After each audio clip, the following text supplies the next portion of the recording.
Yo, Good evening, everyone. good evening, guys. Sup?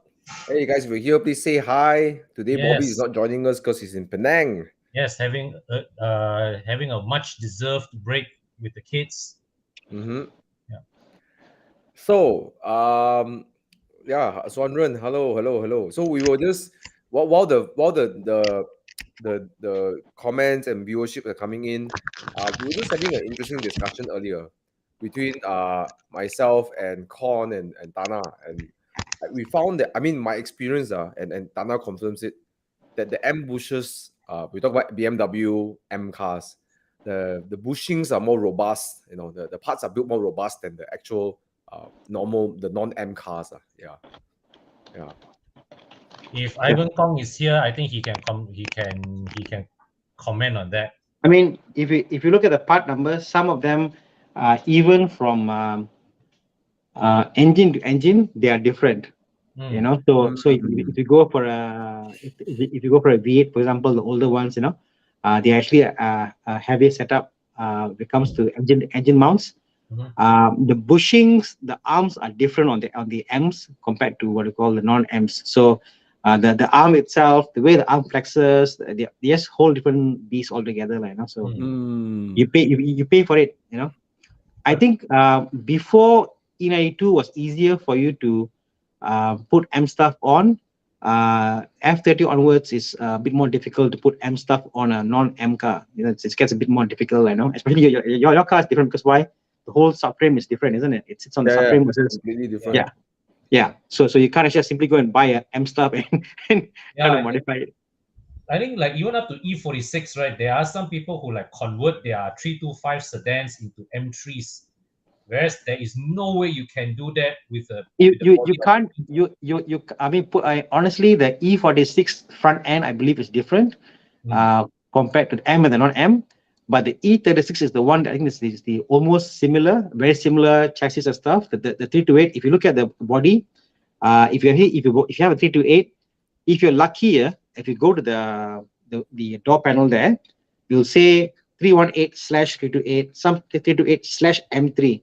So because Oh, of what stock they have, they will just use the same chassis over. Some of them they buy a 328, but they get an M3 chassis also oh wow. when buying it. Yeah. So because chassis are, you know what I mean, back then, newer ones obviously are different chassis wise. Of course, all the subframe stuff is different like than newer cars. But yeah, This Mm. kind of knowledge is only possible when you go through like half a dozen E36s to know this kind of. yeah, correct. I mean, Yeah. I look at it. Look at the type. Oh, this one is made where? Oh, I see. It's not made when or what year? Okay. So you kind of have a sense for it, and almost you drive the car, you get a sense of how much it's been abused, or Mhm. and how the chassis feels lah. So Eugene has a question here: 215, 518 tire recommendation price. It's hard to So give a recommendation for tire just Yeah, bro. out of the blue, isn't it? And I Yeah, think 215, this is an 55 is, interesting size because 55 profile is quite thick. yeah, So, yeah, and 215 is narrow. arrow, yeah. mm, I think it's more like an SUV. yeah. Sounds like a SUV kind of size tire, you Now, know. Mm. Eugene, why don't you just shout out what car you're driving? Yeah. That would really Mm, help us decide, mm, or like give recommendations, right? Mm. mm. All right. Anyways, let's move away from the question we had earlier, the discussion about This E46 and one, this one is E36. a this one is a weekly recurrence. This question. We should Yeah, we should yeah. do an FAQ, huh? Yeah, Yeah, I yeah. was Okay. thinking the See, same. you know what we should do? No, we should go get a C43 and an M340i and do an Yeah, actual review. Like all of us sit in the car and drive and just talk, right? And then Mm. just give our opinions, right? Then actually, people you're ask right. a question, you go and watch the video because it's a highly compact car. Yes. Yeah. Yeah. Okay. Uh, Mm. King Cash is asking C43 or M340i, which would you recommend in terms of reliability and performance? Thank you. Uh, I think engine wise, both C43 M340i are robust. Um, yeah. so you don't have to worry about the performance, the reliability on that part. Uh, but we move to somewhere else. I think reliability. I own the C43 for a while. The rear has air suspension, if I'm not mistaken. They have the airmatic on the rear. Yep. Uh, Mm. it feels especially when you drive it hard. So I don't like that. I will go for Mm. the M340i for reliability. Yeah. I would say the M340i is the better all-rounder, but the C43 has the more entertaining engine. Yeah. But no lah. I mean, for it's not entertaining enough to tilt you over. That's me. But again, C43 is on the W205 platform, Yes, right? So it's almost one generation behind compared to the it's G20 series. Yeah, yes. which is an excellent car, by the way. Yes. Yeah. The Uh, C43 is a cohort of the F30 generation. Yep. Yep. got a question here from Quadrifoglio Oro Prem. Prem, I think you're an expert in this matter. Prem is, I think, he's an expert in Orca Classic. So you know better. I mean, the thing is, Con, how many people you know have done stroker kits and truly happy with the car? I noticed a lot of them, they do it and they're like, yeah, it's 50-50, you know. A lot of them, I think they spend like a year or so fine tuning it. I've seen a handful which are totally perfect. A lot of them actually are still fine tuning the tuning, the how it works and air intake. They keep on going. So I don't know. I'm a bit 50-50 about this frame about stroker kits. I'm not a fan of the whole stroker setup, especially if it's an S50, you know. So Yeah. Mm. you know, Because the 3.2 is already the engine at its biggest configuration already. And when you stroke, right, what you do is that you get more torque. You get more torque, but because now the pistons will travel longer, right? Yeah. You actually reduce the rev happiness of the engine. Yeah. My friend has got a 328, which is stroke to 3.2, and he's still fine tuning bit here and there. It's a never ending process. I guess I wouldn't do it on E36. I think the engine is fine as is. It's perfect, you know. If I were to go bigger, I'll just put a bigger engine inside or M54 B30, you know, smooth, you know, it great. You can do supercharging turbo with that very, very successfully. Yeah, that's what I'll do. I won't, yeah, exactly. I won't go and put stroker on a 20 odd year old engine and try to boost it up. So No. something that I will do. Like, you know? In any case, the S50 3.2 and E36 is plenty of muscle already. Eh? Yeah. I mean, it's funny because I think they were talking about how the 2.8, like mine, on a shorter diff. I mean, my diff is like, I think 3.15, I believe. So it runs up very fast. So you get like the M3 feel on the low end, but on the high end, you lose, like, you know. Exactly what Mike is saying here. Just someone click on Mike's comment there. To do a 3.4, you must require a 3.8 ECU intake manifold. Yeah, exactly. It's just a lot of fine tuning, like, you know, and I've lost patience to fine tune. Yeah, man. Yeah. It's better you have the whole engine ECU intake that was just like built for each other and plonk it in. No, I'm a fan of you taking any engine, putting a turbo inside, and keeping the stock. I mean, like a better internals, but a stock configuration, versus trying to stroke it and make it bigger. You know, that's yeah. Okay, let's move on. Okay, so Eugene come back and say it's a CX30, which is the tire size. Okay. So the problem about this tire size is you don't have a lot of sporty tires. Correct. Like, PS4 or maybe, you know, what else? Could be a Goodyear asymmetric F1 or stuff. So those Those are out of the question. they're usually the Turanzas, you know, Bridgestone Turanzas. They're usually the Primacy. I mean, depends what you're after, Eugene. I mean, people talk about going for the UHP tires. I like, for example, the Primacy is very quiet. It's quite nice also. It's a very quiet ride. It's a bit soft though, but it's very quiet ride. So depending how fast you're going, what you're doing with the car, you know. So I think you need to narrow down what you're after, you know, whether it's quiet, longevity, you know, sportiness, grip, you know. I would go for not Primacy, because if someone like me who likes to maybe have more grip and I want to brake harder, I want to make sure I get the grips. I would look for Primacy is very quiet, you know, and if you're going on not high speed, I think it's totally fine.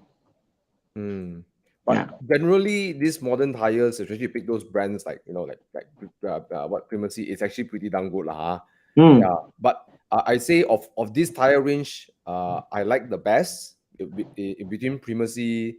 I mean, this kind of size. I'll go for Continental UC6. Ultra Compact. Mm.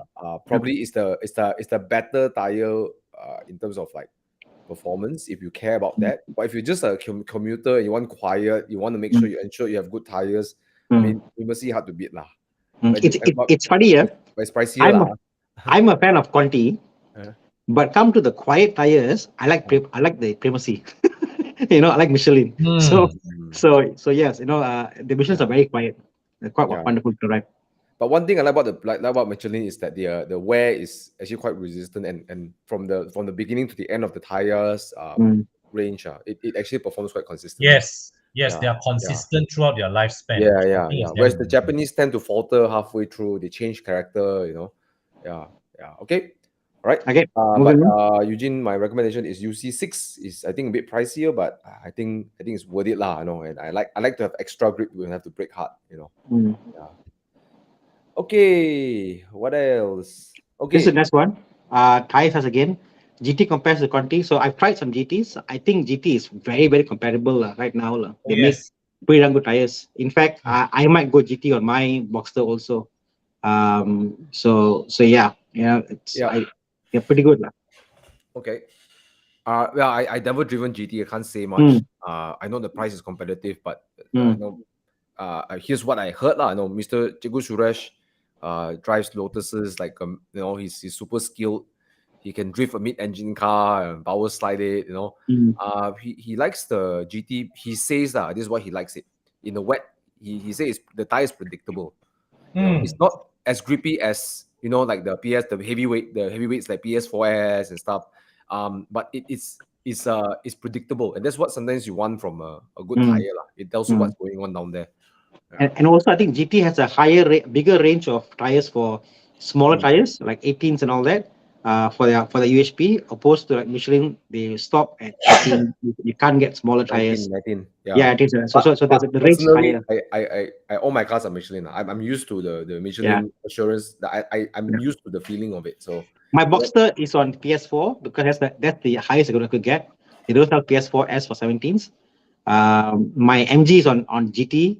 My BM is on Conti. So I've tried tires and you're right. Each tire has got a different characteristic to it. Yeah. Okay, let's answer a question over here. Have an old W124E230 manual abandoned by parents for 10 years. Worth to rebuild or not? Okay, this one I pass it to Thana and Con. Okay, the fact that you say tight in budget, don't. Don't. A car that has not been driven in 10 years will not be cheap to rebuild. Yeah. All right. Ballpark range. 10 years no drive. What do you think? I think 40,000 at least. I think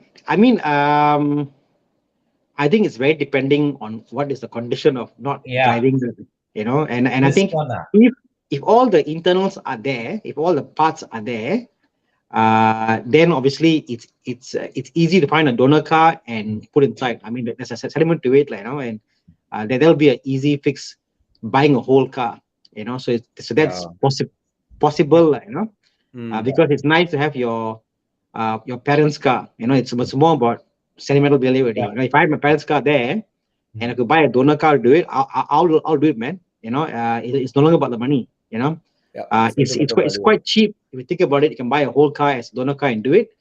Tight in budget, it just means that you got to find a donor car and then take your time and then make that usable and then do a swap line, 1-to-1 So actually, right, the donor car route is the most cost-effective jalan. Because if you were to buy the parts one by one, confirm, right, you will end up spending more money. Whereas if you buy a donor car, you just take whatever the parts you need, and whatever parts that you actually turn out that you don't need, you sell it. I think Con, we have a mutual friend of ours who has a Peugeot 407. Previous mechanic got an issue the car's gone in the gearbox, in the engine. So he's going to buy a 407 as a donor, swap the parts in and sell the whole car back, and figured, you end of the day you might actually not spend that much money selling the other car as part, So actually, you know what, you may end up having a lower cost in the long run by doing Yeah, so. yeah, yeah. Okay. Okay, Mark that's it. asked a question about a Porsche. So Mark obviously is getting out of TTS, going into a Porsche territory, and he wants to buy a 91 Boxster S versus a 78 Boxster S. Which to go for? I'm a NA guy, Yeah, I go with the 981 also. What about you know, Thomas? but Mark is a turbo guy. The way he drives his character, he's a turbo guy. He wants instant But response, can tune the the car same and one, stuff.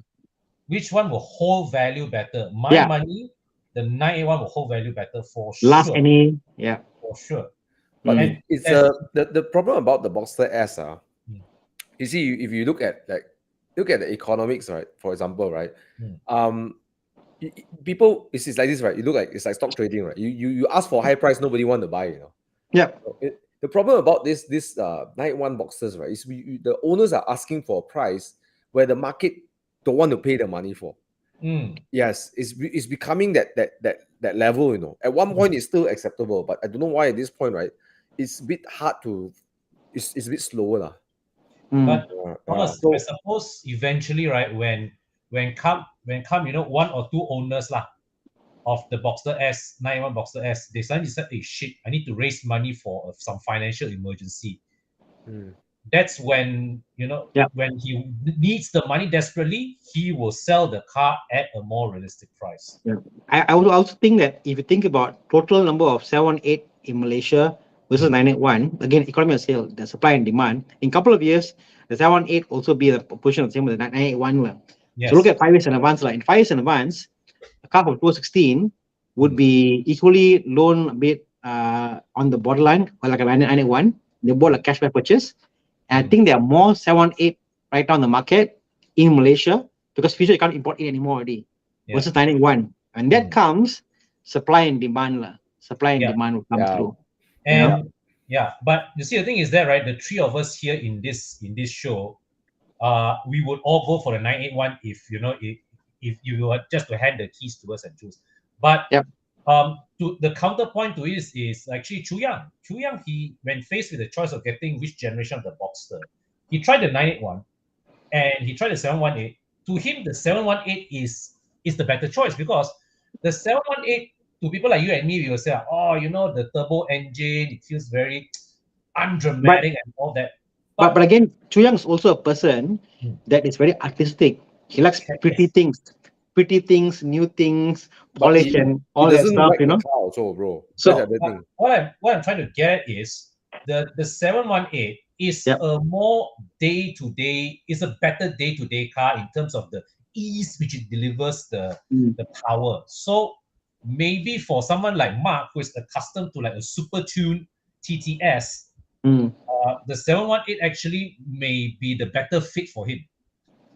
I would disagree, lah. Mm, Because for Mark, right, for him to mm, go fast is one sort of fun, mm. mm. and having Yes. an induction noise and that engagement is another kind of fun, right? Yes. Yeah. True, Like true. I'm telling you, over the weekend drives, right, I actually favor the Spider so much more than the Mm. M2 Com. As Yeah, much as I love the M2 Com, because yeah, let's say I go need one Saturday, I cannot drive 2 days, right? Yep. I will always lean towards the Spider because Mm. it's that whole experience is Yep. so, it's not faster. I think the M2 Com is faster, up Yeah. genting. I Yeah. No would doubt. think Correct. so. Yeah. Yes.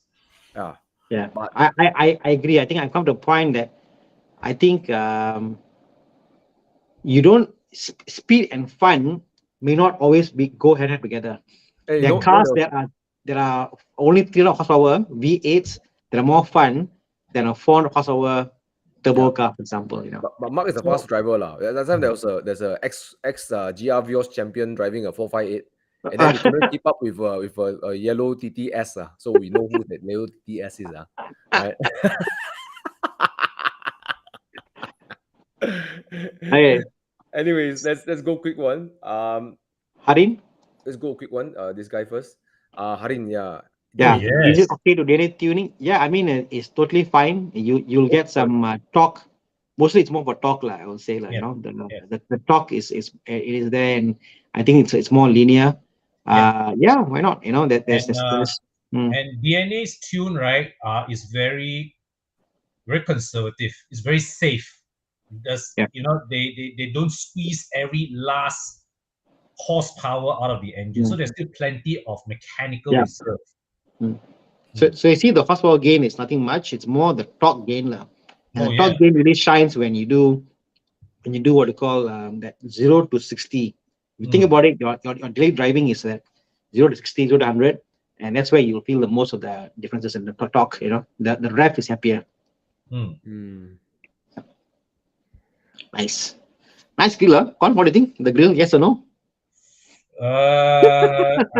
Not for me lah. This grill design. I mean, I was looking at the car like, what car is that? Oh, it's a F10. you gotta think for a while. What car is that? Yeah. That one not for me. Yeah, I mean, I know it's not everybody's taste, but yeah, interesting choice of that newer style grill. This Mark has 2 cars, right? The Cayenne, the Cayenne 4.5 NA.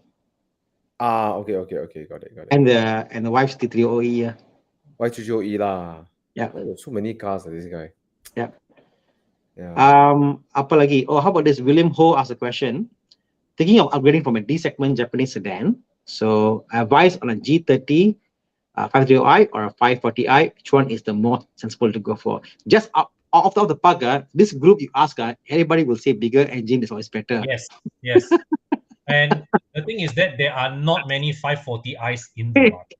Yeah. If you can buy if you can get a 540i and it's within your budget, go ahead, go for it. I don't know. I feel at this segment, I mean the G30, especially G30, right? It's like you cruise a lot, you know, like just like you know. So I find the B48 engine quite sufficient, you know. It's the most sensible choice. It's the most sensible choice. Yeah, I think it's okay. Like the 740i, the 740i is a 2.0, right? Or 730i, 740i is 3.0. 730i almost a 50K premium for this. You know. So the 730i that we test drove, it was adequate, it was fine, it was cruising, whatever. But when you want to push hard, like that one day, and you find like that it's not there, you know. So and also I think the revs are much lower when you're cruising on 540i versus the B40 engine on the 2.0. So I would always go for bigger. Sensible choice, 530i. Yeah. Nicer choice, worth to keep for 5 years, 6 years, 7 years, 540i. I've driven the car. Agree. There's a way a 6-cylinder pulls the car out. It's just really nice. It's really nice. And the B48 engine, from the 530, the 2.0, it's quite smooth. I'm surprised how smooth and silky it is. So but you cannot beat a 6-cylinder smoothness. Of course. That being said, the 530i has slightly better handling because the engine up front is lighter. The nose, when you turn corners, is sharper in a 530i. Yep. But yeah, that's sensible 530i. Sensible. If you ask the question, sensible, go 530 lah. Yeah. Okay. So let's see what else. Need a unique convertible Z4, a good choice. It's an okay choice, easy to maintain, no problem. Except the roof. If you understand the roof, the mechanism, I think it's quite good. I mean, I recently got into repairing BMW roofs, and once you get into it, it's quite actually interesting. It's quite interesting how BMW has made it. It's not that of black art as what these people are saying. No, it's quite easy to do. Unlike Audi roofs, right, Thana? Oh. No, Audi roofs, I cannot find any material on it. I can't find any PDF copy, any manual. I could not find anything on the Audi roof at all. In one evening, I shout out to my friends for the call for the BM group, and suddenly I got all the documentation. I'm reading through. I'm like, wow, this YouTube video. I'm like, now I'm like, my knowledge is up there for the convertibles for BMW. So the older ones, So it's amazing how much it helps to have resources out there. People have other cars can share information and stuff. So Z4, go ahead. Even if the roof is damaged, you can convert to a manual roof quite easy. And one thing, I was shocked by corner. The Z4 on the 2.8 engine. Wow, you hear the engine noise so well. The car's insulation is so poor. It is great. You just hear everything, you know. Hey, Z4 got 2.8 ah? Sorry, the 3.0, the one that sorry, the one 3.0, the one that Prakash got. You hear everything in the engine bay. It is like it's almost like a kit car. You almost feel like as if you hear. It's like how do I say? It feels like a Lotus or whatever. Just you hear everything. You know, the way the vibration. It's just amazing, lah. I didn't expect that from a BMW. The E85 Z4 is damn worth to buy now. Yeah. It is so low, you know, and it's like a go-kart way. Yeah, really go-kart. Yeah, really Thomas, go-kart. it drive like a go-kart, the sound like a go-kart. I mean, it's like my Porsche compared to the Z4. The Porsche feels like a luxury car, like installation and whatever. Z4 like rowdy, you know, really rowdy. But look at 54,000 ringgit, right? Can't go wrong, man. I mean, there's a lot of work to do. This is an M54 engine. But Prakash has a great restoration. He did like 70,000+. I can't remember. Is it 80,000? His price. He's selling the car for 80 now. Yeah, okay. I mean that could be another choice, but if you fancy spending time to fix up the car, but I think it's a car worth fixing. It's at the bottom. It can't. Yeah. Okay. So okay, good choice. Yeah. You can drive it. You can own it for a long time. It's a good choice. Yeah. Yes. Talk about convertibles. Quick one over here. A5 Cabriolet 258. You better buy. You just missed the S5 Cabriolet protocol for much lower. Yeah. But that is a 2015, right? Oh no, that's a 2013 car, but it's a cash buy. That car's a cash buy. Yeah. So okay lah. I guess okay lah. You know. Actually, I think it's quite. For me, is if the Cabriolet this version comes to the Quattro. Is it a Quattro? It's a Quattro. Then okay lah. Quattro, I think okay. Quattro will hold the price. It is not bad. I don't like the A5. The one that we test drove, the one in green. It was a non-Quattro, correct? Quattro. The one we test drove. The first one. It was is the what It's the not real Quattro lah. It's the electronic Quattro lah. It's the Quattro. It's the long engine Quattro, but the car was very bare spec. That's why bare spec, correct? Yeah. So that was a bare spec. So if this is a convertible and it's a soft top, isn't it? So I think there's more engagement into it. Like that car just lacked something. I think this car will probably give back whatever that A5 lost. A5 for me, that A5 was a bit lackluster. That was about 6+, come on, isn't it? Yeah, I know lah, about 600K.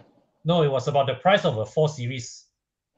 No, really? No, you see what happened. I remember roughly what happened was that they kept the content of the car very low in order to keep the pricing within touching distance of the 4 Series. Oh, 454. That's the price. Yeah. Yeah, I wasn't too impressed with that, but this probably would be a better option because it's a convertible. Yeah. A 258 doesn't sound like a bad price, eh? Yeah, it's a good price. Right. If you compare it with a 430i convertible, how much would that be?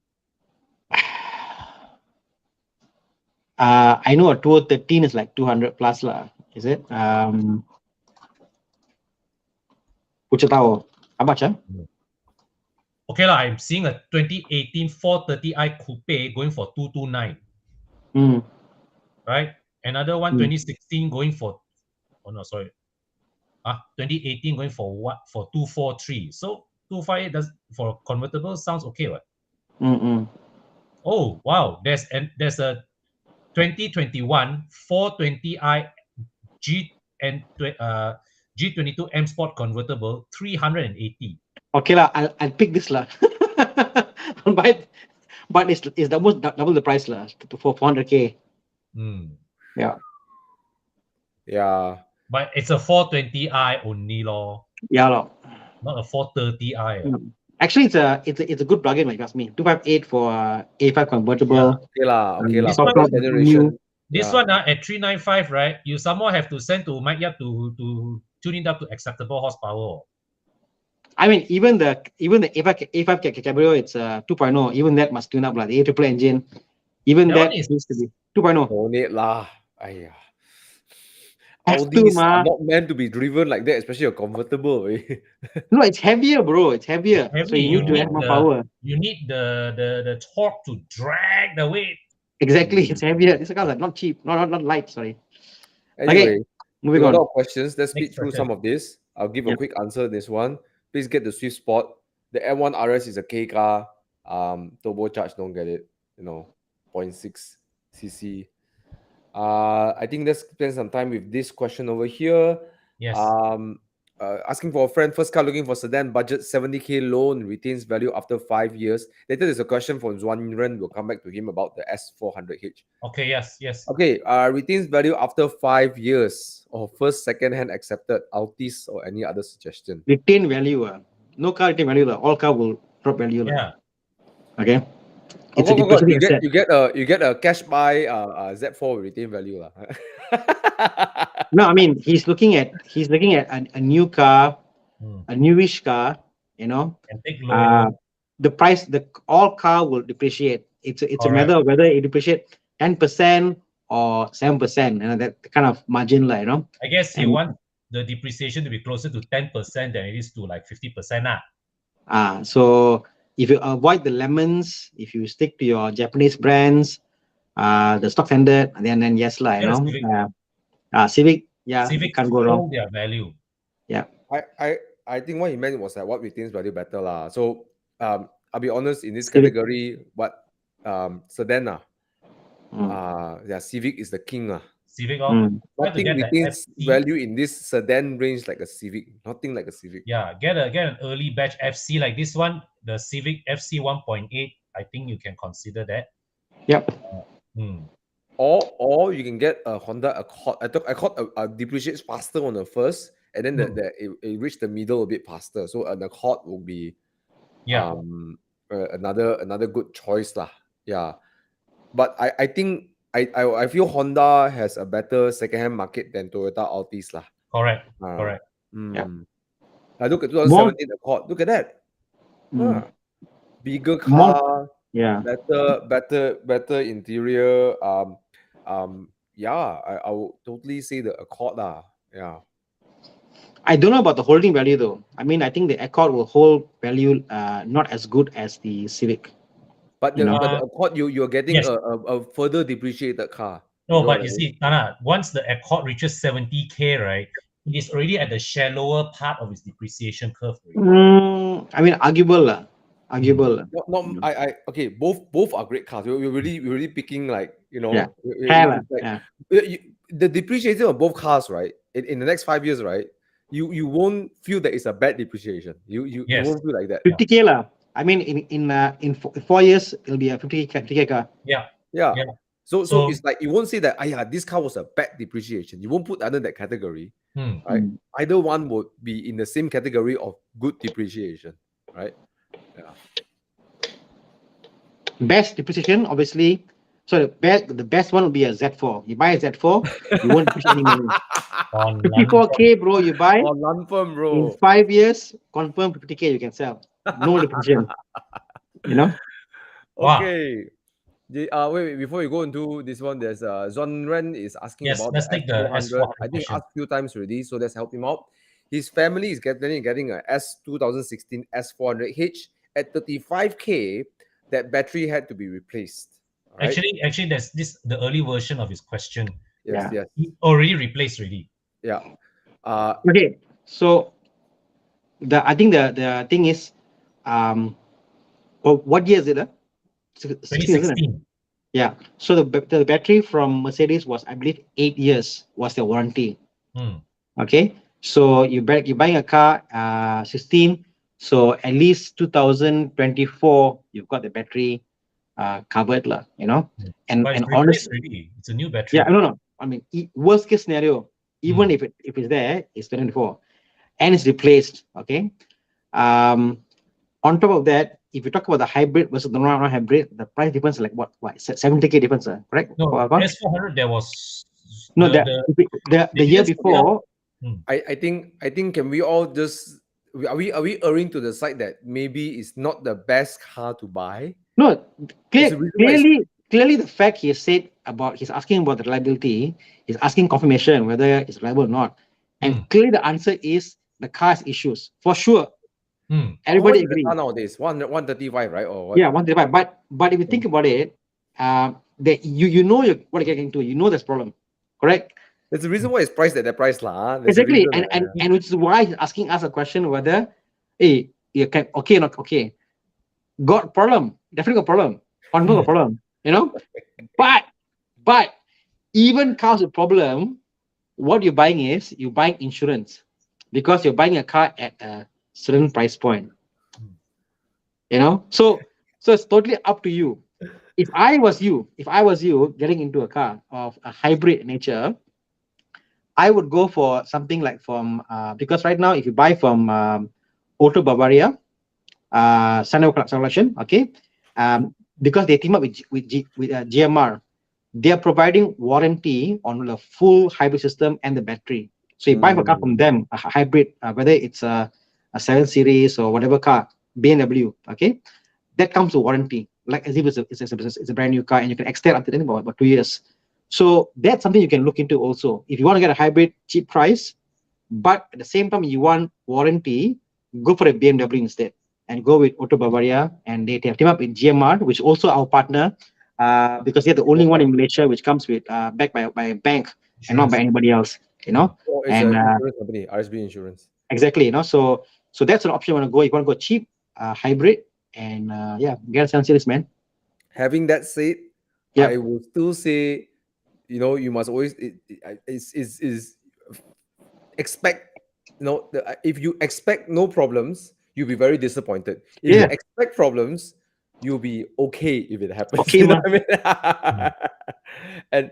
and that's when I would always like to lean to this question over here, which is Oscar Sham is asking, is a 52-year-old gentleman, and he's saying looking at selling his 740 Li. No, If you have the money to stretch into a non-hybrid 7 Series, I think is better. Yeah.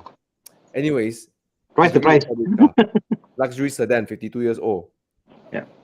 Hard, you know why not? Now Oscar Sham enjoys that interior of that 7 Series, you know, and that space, it's very hard to recommend something in the 200. Oh, I know one. Chiang, can you find a Audi A8?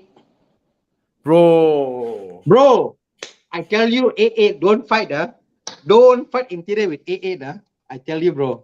A8, come, Chiang, show me a A8, maybe an S price. 200K, bro. Ada punya. Can you find a reasonably aged A8? How much? Go newer. Hey, don't laugh, bro. High newer, high to low, or maybe around the 200K mark. What do you have? 8 4 liter V8. Whoo, okay. 8 4.2 215. Okay, yeah, 215. How about that? Look at the interior. 275. Okay, look at the interior. Bro, it's 275, bro. Yeah, go ask him for 40 lah. This escalated real quick. But my point is, there are out there some builds you can get like now. This is the 4 liter version. There's a 3.0 version before this, not the V8. V8 is of course expensive in Notex, like, you know. That interior I think is beautiful. That doesn't age. It's luxury. It's more pricey lah, but it's asking 200K, right? I struggle to find a car because the 7 Series that is such an accomplished car. It's really nice. It's nice to drive. It's nice to sit in. Great space. How come it's selling at 220K? I think it could sell more. No, I think if you read properly, he found a 740 Li selling at 220K. Sorry. Sorry. So he's asking, are there any alternatives at 200K? Sorry. We read the question wrongly. I thought Oscar Sham is okay. Let's look at the picture. Okay, it doesn't look like yeah. Fantastic buy. Go ahead, man. We all love the 7 Series. You know, when I travel to India a lot back then, and I get chauffeured around, I hire a car to drive me around. My preferred car from the limo, the sequence, 7 Series, Yep. 5 Series, Hmm? A8. Actually, 7 Series, A8, 5 Series, See? There. A5, S Class, right? The S Class Okay. feels incredibly, like for me, it's very quite nausea. It's like, whoa. Yeah, actually, I remember feeling that. And the only way you can fix that is I tell the driver to turn to sport mode. Mm. Anyway, look for nice interiors. Like you never know. I like the Audi interior. It's quite nice. Mercedes, is too bling for me, but the 7 is beautiful. Okay, I think the 7 Series has depreciated to quite a. I mean, it's almost a 600,000 ringgit car, I believe, when it was Yeah. out. Engine is reliable. It's a B58. Yes. Transmission, 8-speed ZF gearbox. Sure, you have some parts that will wear and tear. It's a 8 years old or 7 years old car. Oh, damn. Yeah. No lah. This car is there's reliability is a bit But challenging. Let's put it it's challenging a lah. jam. Yeah, but Oscar Sham, you can't go wrong with a 740i. I think it's yes, it's a bit older, but when you put it next to a 5 Series, the interior is better. Oh, The ride yes, yes. quality It's a big step up from a and 5. the ride quality is significantly better. Yeah, yeah. Okay. Well, this is Ash Martin. If you want to get poor fast, yeah, go for high maintenance Contis as suggested by this panel. Maybe that's why we can't progress to Ferraris. We keep Yeah, getting man. stuck by Contis, right? That's I'm sorry, I have I no mean, time for this. But let me I tell mean, you Ash, something. we're Let me- trying to stay you from the lemon contis, because I think Yeah. even with the contis, they're lemon contis. Even with Yeah. JDMs, or they're lemon GDM as well. JDMs, and I like my JDMs also. I mean, bad luck. But if you talk about, You got no JDMs in your house, bro. I got JDM engine. I got my MG. My MG is a Honda engine. Actually, right, coming back to this Mr. Ash Martin, right? There's a story that I want to share. You know, one of our Evo Club members, he's a big fan of the of the Cayenne. He owned every fucking generation of the Cayenne, and every generation without fail, air suspension will fuck him up. Gong out. Air suspension are built to fail, bro. They are built to Yes. fail. Yes. So you know what our friend did? He opened a business to fix air suspension and earn his money. And now AE Specialist Suspension is renowned around town as the go-to place to fix air suspension. Yeah. But yeah, here's the thing. Conti parts, for those who are watching, it's not that we are pro Contis. Yeah. Conti parts are indeed a bit more pricier because they're a little bit more pricier. But to say that maintenance cost is higher, it's really a big blanket statement. Yeah. I give you and you'll be surprised, certain Contis, especially the performance cars, some of them interestingly they will hold up pretty well. Porsche is one of them. I really, when I drive my Porsche up to well, even if it goes to 7,000 RPM often, and it's the most reliable car I have in my garage. Yeah. Oh, okay. I'll give you a viewpoint from even BMWs, like even the M cars, they're extremely robust actually. Yes. Yeah. I'll give you a viewpoint from an actual cost perspective. Workshop policy. The plugs on the Almera cost more than a plug we use in a BMW, let's say 3 Series. Wow. Okay, it costs more labor to change a plug on an Almera than to change a plug on a typical 6-cylinder or 4-cylinder engine, because the Almera must take out the whole intake to get to it. Whoa. Okay, it takes more effort to change a belt on a Myvi than to change a belt in a normal BMW engine, because the way it's positioned. It costs more for you to change the condenser on a Myvi, for goodness sake, or compressor, than freaking BMW E90. Okay.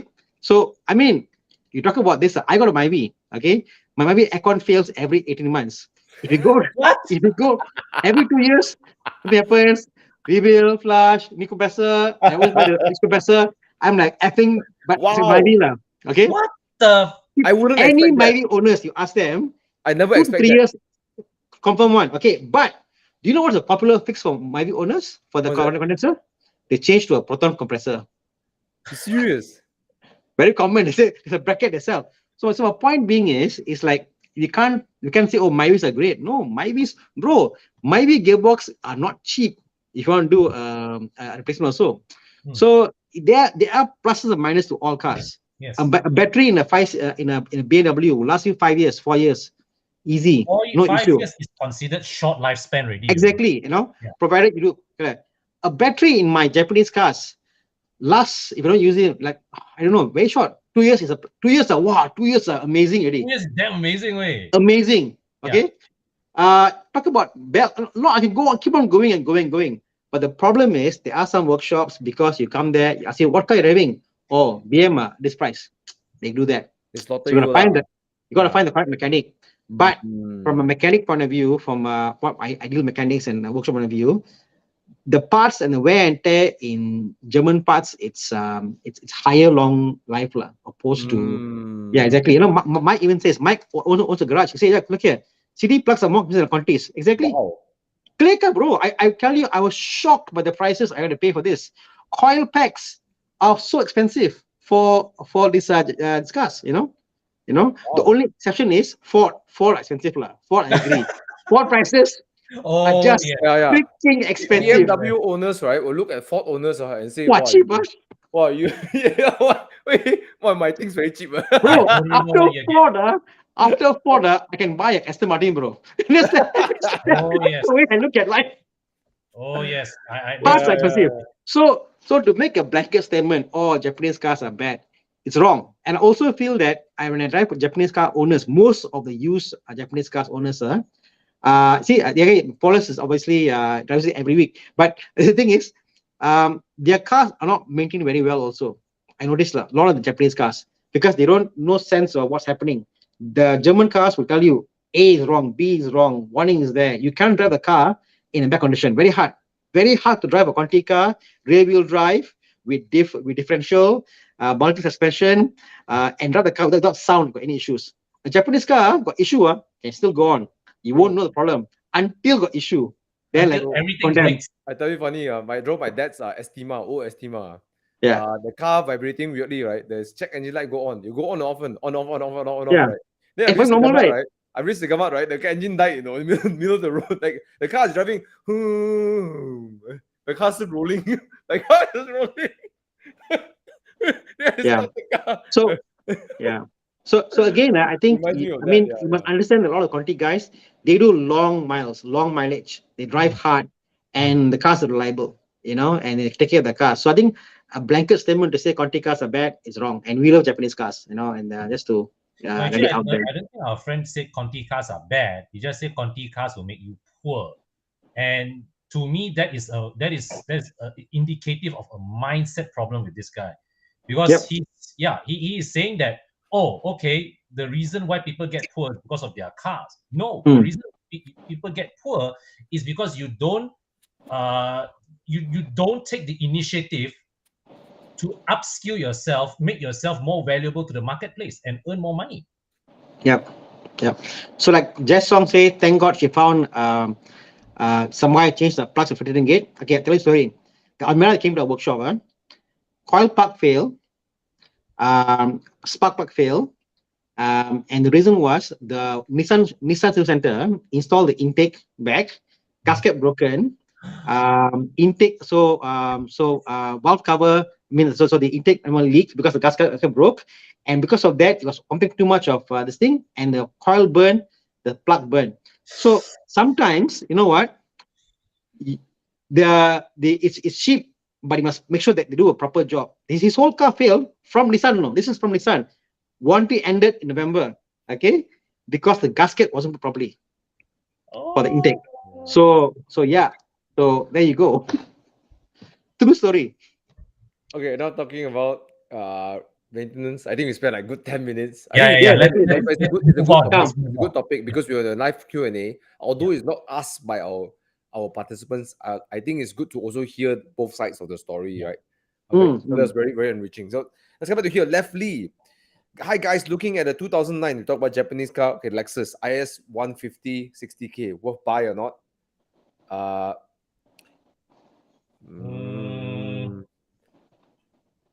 Well, it's a good car, but Oh, yeah, you know what? There's an IS250 coming out in Akash Classics tomorrow. It's going to be the cheapest one in Malaysia. Maybe you should look up for that. Okay, let me ask another question. Okay, Yeah. would you rather drive a 2009 Lexus IS 250 or would you drive a 2016 or 17 Honda Civic? Lexus IS 250. Okay lah. If you put Lexus was against Honda Civic, I'll go the Lexus lah. Same here, Lexus lah. Yeah. So No Lexus question. has the inherent quality that the Civic doesn't have. There's a nice ride Yeah. quality the Civic doesn't have. Yeah. No matter what. But yeah, 60 grand is a bit high for a 14-year-old car. I mean, cars. I mean, people forget is when they make cars back then. When you make a car for a certain grade, they are built of a certain grade also. Although many years pass, you know, if you buy, for example, an old 7 Series and a 5 Series or 3 Series, or an Accord or a City and a Civic, they've got this inherent quality to them. So, an older Lexus to me is any day better than a Civic. But yeah, this Lexus is very reliable, and every time when I see HP's car at Prestige, right, it's for reasons that are like I would tell him to take the car back home one. You mean our friend, is it? Yeah. Yeah. Okay, you want Thomas, here's the story. HP sent his car into Prestige. I say why? Because what? The windscreen rattling, the side mirror rattling. Side mirror was like that, it was side mirror got sound. Send the car in. I'm like, what? You know? Is it rattling or sound? Got some sound, rattling. Got sound, so he sent the car in. So like a bit of sound lah. So like, car sent me into the workshop and like, so the car is so quiet that they go like, you know, the smallest thing, like, must send to workshop, you know, whistling sound. Okay. Anyway, so yeah, it's 60K could be cheaper. But yeah, I think there's a good quality, there's an inherent quality of the car. Okay, pre-owned Tiguan Live or new CRV? Thanks in advance. What is Tiguan Live? Is it the all space? I know. I think it's the all space. I think 1.4, right? Is it Live? 1.4, yeah. Live is what? It's just a variant lah. Tiguan Live. Tiguan Live. I can't keep up with all this. All space I know. Oh, it's called the all space Live lah. Correct. Yeah. So it's the 1.4, right? Yeah. Oh, the new CRV. Don't know. Okay, how? This is something that I didn't buy this generation of Volkswagen Tiguan, but at that point there was also that CRV, right? So it's a commonly compared car lah, right? You know, I never driven a new CRV. I can't say much. Is the latest CRV is the one that launched in 2016, 17? The one? That's the current one lah. The new one coming out soon. The current one. Oh, they're coming out soon. The one coming out.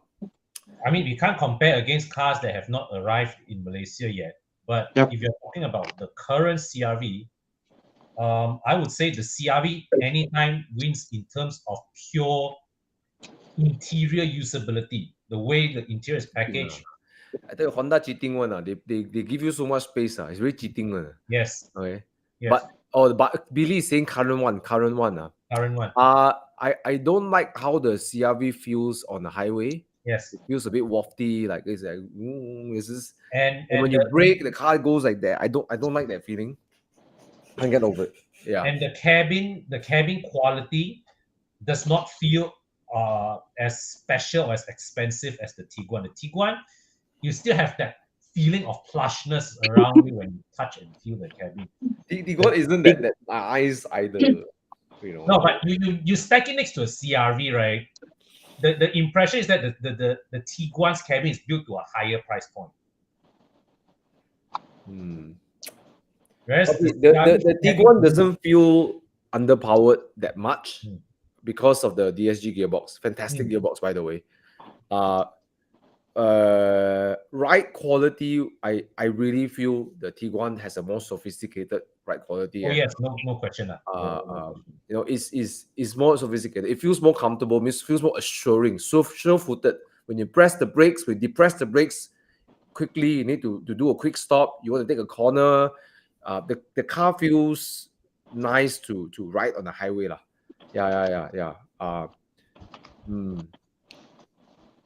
But Honda also hard to not choose Honda also like at times. It gives you so much space. My problem with the Tiguan is I think it's a 5+2.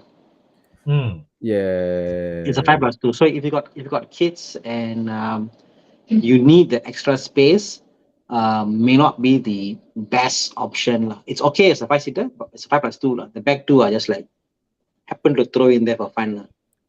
Okay.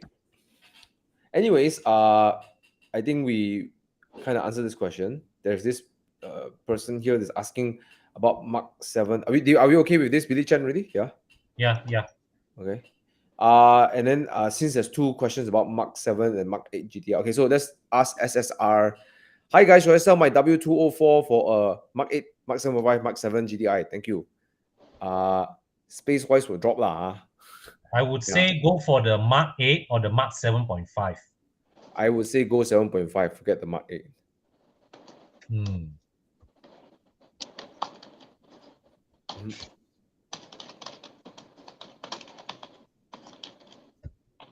What are you looking for, Thana? Your price, is it? I don't like Mercedes lah. If you put the question was hi, should I sell W204 for whatever, my chances are more likely I will go for the whatever. Hey, the W204 is a great car, bro. 204 and 212 to me lah are the 205 not so much lah. 204. 205 no. Bro, I fall asleep lah. No lah. SSR, you look very pretty. You look prettier in a GTI. Hang out with the GTI gang, and they will all come to you. So get the Golf lah. Way better, more practical, more fun. The boot space is good, what Golf, it's decently practical. Yeah. Golf is the number one king for practicality, usability, drivability, everything lah. All the ETs lah. Mark 8 GTI or Mark 7. Now we are in the Golf question. Now, Mark 8 GTI or Mark 7R? My only problem is this lah. My only problem is whether I buy new or I buy used. But if my money was no object, I can buy anyone. I don't care about resale value. I don't care about anything else. The answer is definitely Mark 7R, without a question. Confirm. No question. Even if, let's say, I don't care about depreciation, buy any car, Mark 8 or Mark 7.5, my heart is to 7.5. But the logical answer is the Mark 8 versus the 7.5 because the pricing difference, nothing much and all that stuff, no? But Mark 7.7R, bro, you buy it, no, you won't regret. Buy it, Okay. Fantastic. Yeah, I agree with you. And the Mark 8, right? You see, a Mark 8 is learning from Mercedes. When you open the door, right, it's like, wow, right? They make you so irresistible not to buy the car, right? But over time, right, that quality kind of goes away. The Mark 7 has a cabin that will feel it's nice, but it won't go like, wow, there's no wow factor in the cabin, right? I think we all can agree with that. But I think a car's quality is there, the Mark 7R, yeah. Mark 7R. Yeah. And the car is rapid way. The Mark 7R is rapid way. Yep. Okay. This one. Let's have Renny Chu. Renny Chu is a good question. Sorry. This one. He's coming from okay, this one we go to Thana's, the one that Thana picked. 2016 BMW F30 LCI 320i coming from a Civic 2020. Go for it? Yes or no? Excellent. Yeah. It's a great car for you to understand what is rear-wheel drive, how BM feels, all the BM-ness you want to experience and feel, you will learn in a F30. It's a great car to buy, Yes. And to add, it's a robust engine B48. Yeah. I was just driving. I just drove a 320i pre-LCI, the one with the old N20 engine last year. Wow. N20, yeah. Yeah. And I felt that, Wow. it's still a decent day-to-day car. Of course, spec-wise, feature-wise, right? The 320i pre-LCI really needs to go to somewhere like Yeah. Eurotuner to upgrade some of its hardware. But, Mm. in terms of performance, in terms of ride comfort handling, it's a good day-to-day car. Con, I test drove back to back Hmm. a brand new G G20 Mm-hmm. 32i, Mm-hmm. and then 2014 32i tune stage 2. Mm. No comparison. The N20 engine tune stage 2 tapau the car miles ahead, and also in a stock form the engine sounds more rowdy because it got diesel kind of diesel sound to it. It sounds more sporty, sports car, so like No. really like karang a bit. The sound is there. Whereas the B48 is more smooth and comfort and all that stuff. So whichever way you go, even you go for pre-LCI, as what Con said, I don't think it's a bad decision. You go for that, but you make sure you do your charge pipes, your water pump, your thermostat housing, your all you say this list lah. You all thing you do up, I think you know what, you have a solid car, and from a Civic to there, I think you're gonna be in love lah. Fantastic. All the best, bro. Please come back to our channel and comment if you bought it. I want to hear from you, Benny Chu, in a couple of weeks. All the best. Yeah. All the best. Hey, there's a question here. I'm really gonna pick this. All right. Oh, This guy drove his Gran Turismo to Mei Hong Song Way. Plan to well, sell. Sorry. I've jumped into this question a little quick, but I saw this too. right? I have to do this, bro. Thana, this is an epic. This is a right car for you. So he's saying he bought a Turismo for 170, bought and then got problem, and I want to sell to R8 4.2 or an SL 350. Don't buy the R8 4.2. That is a lazy engine, and from whatever I hear, that is not the engine to go for. Yeah, not the engine to go for like that R8 4.2. The SL is more your type of Grand Cruiser, GT car. I don't know. From a Gran Turismo going there, I think both engines will pale in comparison. Oh, Yeah, go for the SL. I think if you like a Grand Tourer, mm. but the R8, I don't know. I never liked the R8s. It has Same here. it's an interesting look.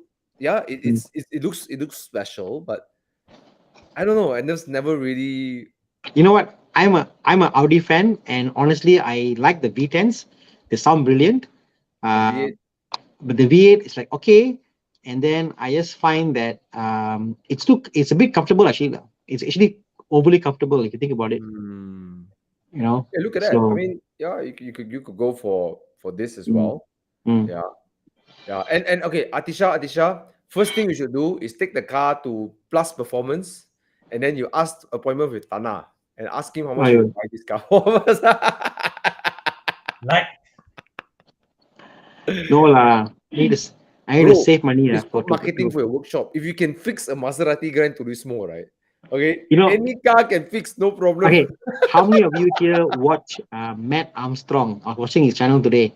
Matt Armstrong from UK was inspired to do something, a big project lah. So yeah, so I might buy a car for a big project coming soon lah. Oh, I can't wait, man. To go big lah. Yeah. Okay. Nice. Right, how about a Quattro? What's that? A Ghibli? Yeah. Not enough problems. Yeah. Anyways. Okay, come. Let's move on. Question here, Vincent Chan. I currently own an FD2. Hey, wait, Thana, were you picking another question earlier?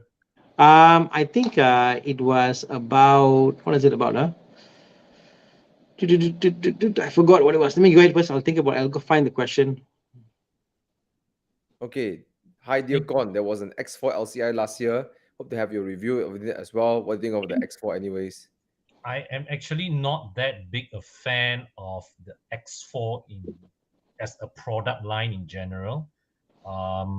but it's basically a sportier looking version of the X3, which is I've not driven the X4 by the way, but I've driven the X3 and it's a very accomplished product.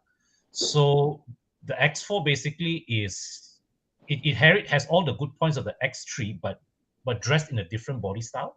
So in terms of driving dynamics, in terms of mechanical reliability, mechanical refinement, it's an overall a good package. So if you like that car, then go for it, man. Mm-hmm. Okay. Question here. Tana, let us know when you find the question. Currently own FD2R as a weekend car. Interesting one. Thinking to go for a Cayman 718 2.0 or a 981 2.7 for a change. Would that give me a whole new and more enjoyable experience? Right off the, Absolutely. I think for someone who drive an FD2R, the 981 may be too tame for him. It may be too tame for him. I think that he will have more fun than 718. No, I And think I think the 981 is the correct car for him, but he needs something really raw like a Spider. wow, I different think price range. I think for him it's not enough CC lah. The 2 Uh, point so the 2.7. Okay, so uh it's okay lah. okay. It's quick enough, urgent enough. But Have you driven the FD2R, Tana? I only sat in one. I never driven one. I know it's monsters like You sat said in one, one lah. right? It's the kind of a beast lah, you know. The engine is so strung up, you know. It's so Oh yes. right? There's this like it's a like a freaking hornet, right? The 718 doesn't have that kind of experience with the car. I know. Not the FD 81. So I think let's just agree by engine drama wise, none of this can keep up with the FD2R drama, Oh right? yeah. Oh yeah. Oh yeah. But I think in terms of driving experience, I think the Cayman, okay, I think both of it will be really a change, right? I will lean towards the 718 at this point because the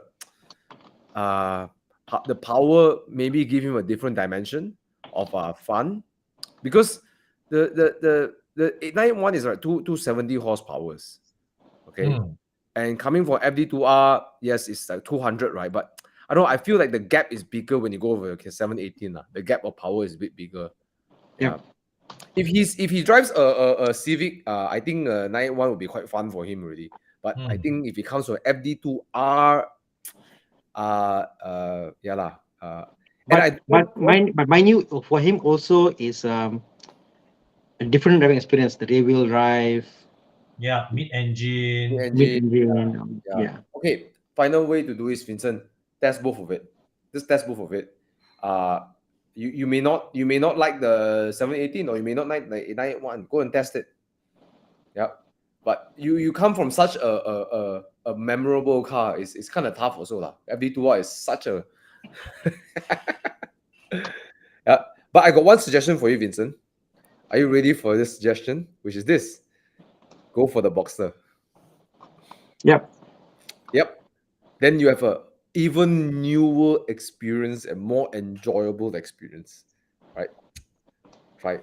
You know what people don't understand is okay, anybody who has never driven a convertible, okay, this is where on paper you see a convertible and you see it like a Cayman and you say like, oh, same spec, whether convertible or not, or all the thinking about is roof no roof, leaking not leaking, you're thinking about that.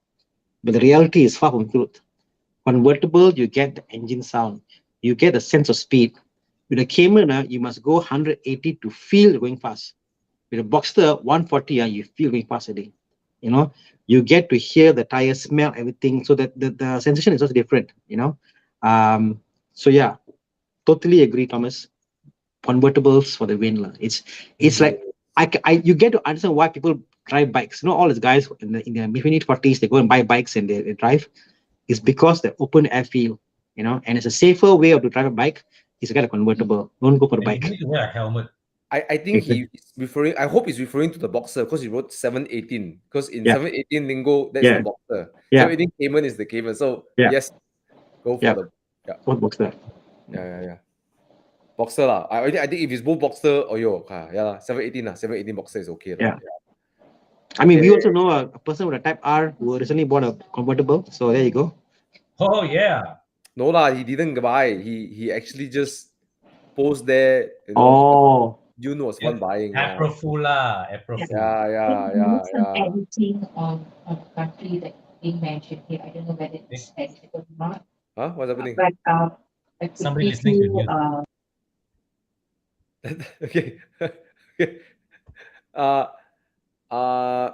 F30 330i buy, great Buy. engine, quite rare because the most of it were 328, then they discontinued 328, then they went 330i for a short while, and then went 330e, right? Correct. So Yeah. Okay. Considering getting an Audi A5 TSFI Quattro, so far found those with minimum 70,000 km range, 2019 model, price hike. Any tips on maintenance? Nope.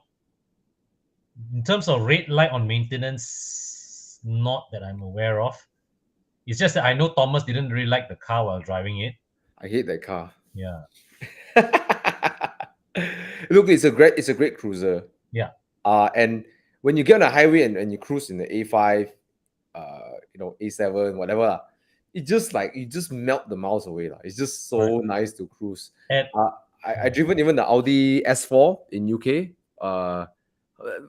It make quick work of the highway. It feels so comfortable. Yeah. You see, at 450K brand new, not that good a buy. But now in the used market, if let's say if it's down to about 200 odd, not bad. Okay lah. Okay, bro. The only caveat is you can't see this as a sports car. It's more of a comfortable sports sedan. That's it's not a sport. So if you have the expectation of a sports car, then you'll be very disappointed. It's a nice cruiser. Okay. Yeah, man. Yeah. You won't go wrong with that, bro. And everyone buys a 4 Series, so you can have something different. Yeah. One off for a bit. That's okay. Let's take a quick one. So F30 328, interior wise, watch out for melting plastics. F30 interiors really, the pre-LCI ones, they really don't age well. If let's say it was badly cared for by the previous owner, you will see plastics inside melting. That's one. The N20 engine also jagger the timing chain guide. Just assume that it needs changing anyway. So change the timing chain guide. Do a full service of the engine. The N20 engine is quite reliable. It's just that it rattles like a diesel. Yeah. But the timing chain guide, that one is something that I agree with Con. Even if it's not broken, change it. Yeah. Especially when it's 100,000 miles. It's the kind of thing that if it goes right, then you're looking at a very big bill. You're looking at a new engine. Yeah. So to prevent that, although it costs you extra money, and is known to have that problem, just get rid of it. Get rid of the problem. Yeah. Okay. Well, if hybrid is not a worry for you, then just go ahead and get it, lor. Just bear in mind. But there's no expert opinion here because we don't own that many hybrids. But I Thomas personally would not lean to hybrid technology for reliability. And it's just because it's not whether it's reliable. It's just think about it. You have two engines. It's complicated. That's it. Just that in itself becomes a big question mark already. Yeah. No matter how good the manufacturer is. And the fact is, right, you compare this against a 530i, and it is not hybrid related, well, not directly, but one, your resale value will be poorer. This is confirmed one. The other thing is, but that's future. The other thing is in the present, your boot space is less than a 530i. And the thing is that if you regularly travel long distances, what happens is that once you go past the 30-40 kilometer mark on the highway, your combustion engine has to do more work. I'm not sure if the 530e has a smaller fuel tank than the 530i, but if it does, it also means that when you travel long distances, you will have to refuel more frequently. These are not red flags. These are not deal breakers, but these are things, these are realities for you to be aware of. So the most important thing is, if you have issues, if you have no issues regarding the fact it's a hybrid, then yes, go for it. By all means, go for it. Yeah. Hmm. Sorry, I'm just looking at the price of a 530e versus 530i. Yeah, yeah. It seems Big that gap. people tend to be more fearful of the hybrid, so you have to be aware about that. And again, it's not whether it's reliable. It's not the question of its inherent reliability. It's talking about sentiment and perception as well. All right. Yeah, yeah, yeah. But I can see So, why you're looking at it, lah, because it's such a good price now, lah. but I think I will say this: you are approaching this with the right mindset. You're approaching this with the right mindset, and I think if you were to go for a 530e, you're fine. Mm, Yep, yep, mm, yep. Okay. mm. Uh okay. Let's move on. What else? What else? What else? Ooh, okay. BMW, Shiraharan is asking, BMW X545E, a good car? Please That's advise the it against the competitors. Thank you. that's the current X5 plug-in hybrid lock. This one, I remember Bobby talked about how it was extremely inefficient when there's no Mm, battery in it, no battery power. yeah, Yeah, that thank and God. that is the that is the reality with all PHEVs. But Yeah, especially more with the X5 lah, with the this one, because it's a 3-liter engine, but right. I think Volvo got it right. They have Mm, the engine, the drivetrain of the combustion engine and the EV separate. correct. And a lot of some of the what I heard is when you have both on the same drivetrain, and Mm, that's when you have excessive wear yes. and also a less efficient engine actually. No, and also the fact that with BMW and Mercedes, they outsource the hybrid module. So the whole motor thing comes as a black box from a third-party supplier, which they have to then integrate Mm. with their engine and transmission. Whereas Volvo developed the whole thing in-house. So the Volvo engine and the motor and battery and everything, they are all designed to work as one. They are designed to breathe as one. So they work together in harmony. Mm. Nice, Mm, nice. Yeah. Okay, mm. let's move on. All right. But okay, coming back to here, advice against its competitors. Uh, how much is the price now? Let's take a look at it. Yeah. What's the price nowadays for these cars? Uh, okay, I'm not okay. Five. I let you guys do the research, but back when this car was brand new, wow. Okay. So you're looking at a 300K car. All right. Second Mm, hand, I buy second hand now, right? Uh, mm. And then the non-hybrid model is one it's for sale for 439,000. You're going to pay a 50,000 ringgit premium for a non-hybrid. Hmm. The non-hybrid was only available for a small batch before they launched the hybrid. Correct, correct. Mm. Mm, what other competition would you put it against? The Cayenne, but Cayenne is XC90 different lor, price. XC90, yeah. XC90 lor. You know that there was a period of time where Bobby and I, we both knew a lot of people who tested the X5 back to back against the XC90. I think 9 out of 10 ended up buying the XC90. Mm. Mm. But so that time, I remember when I reviewed this X5, I went into it with very, very low expectations, and it surprised me.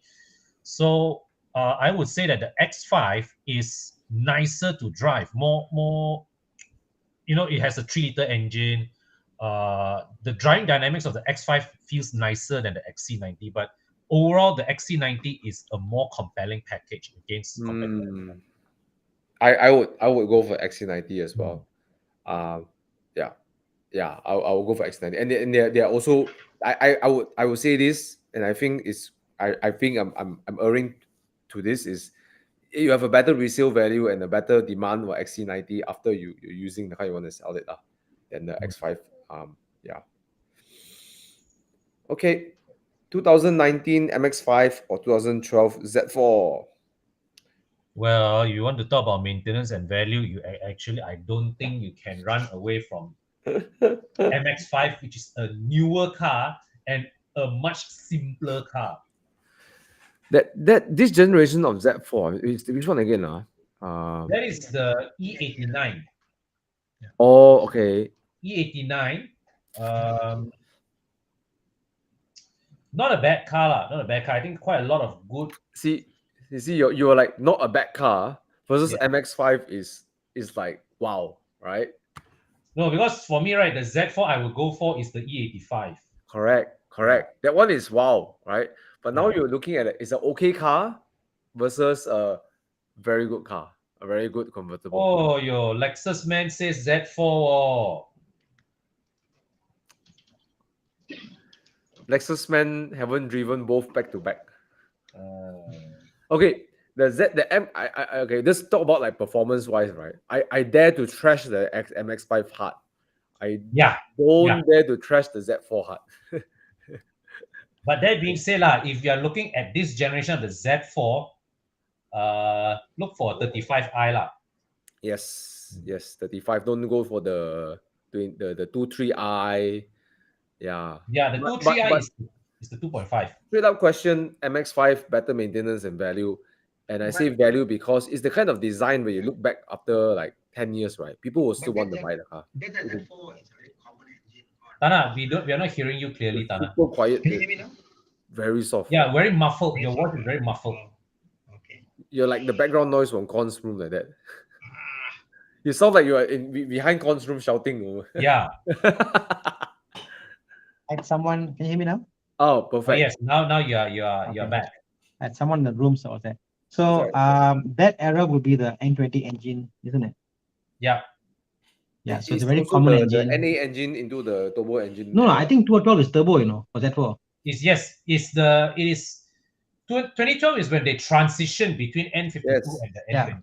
So it's a turbo engine. So I think I mean it's a very common engine, So yeah, it's anybody can do it. Engine as a 3 Series. Yeah. Okay, let's look at some other questions here. Okay. Okay, I think you guys spend more time in the C40. I think Thana and you guys. Okay, what do you think? Go for it, man. I never driven a car, so I can't. I like it. You can watch my review. I like it. Oops, sorry. I had to silence that thing on Monday. Damn it. Yeah. I think it's the better car compared to XC. Yeah. It's an all-rounder.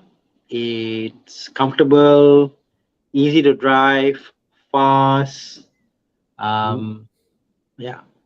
So, Thana, since you are on this topic, right? The C40 is 10K more expensive than the XC40 EV.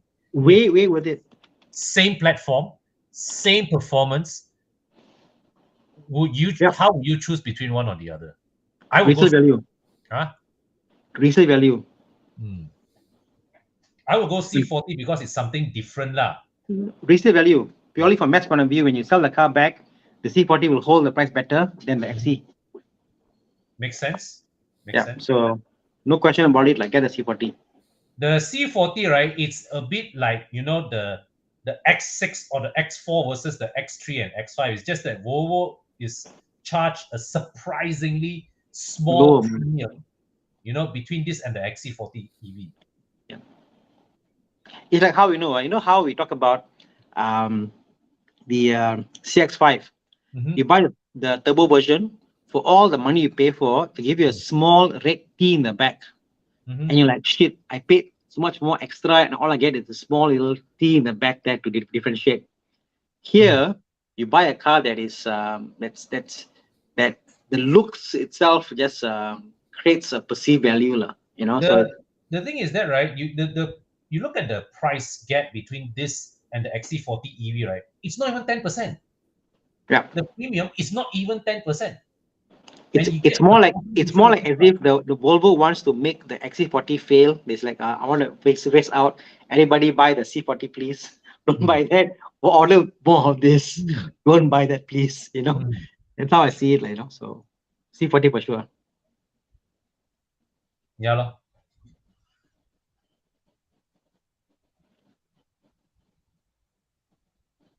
Okay, let's take the next question.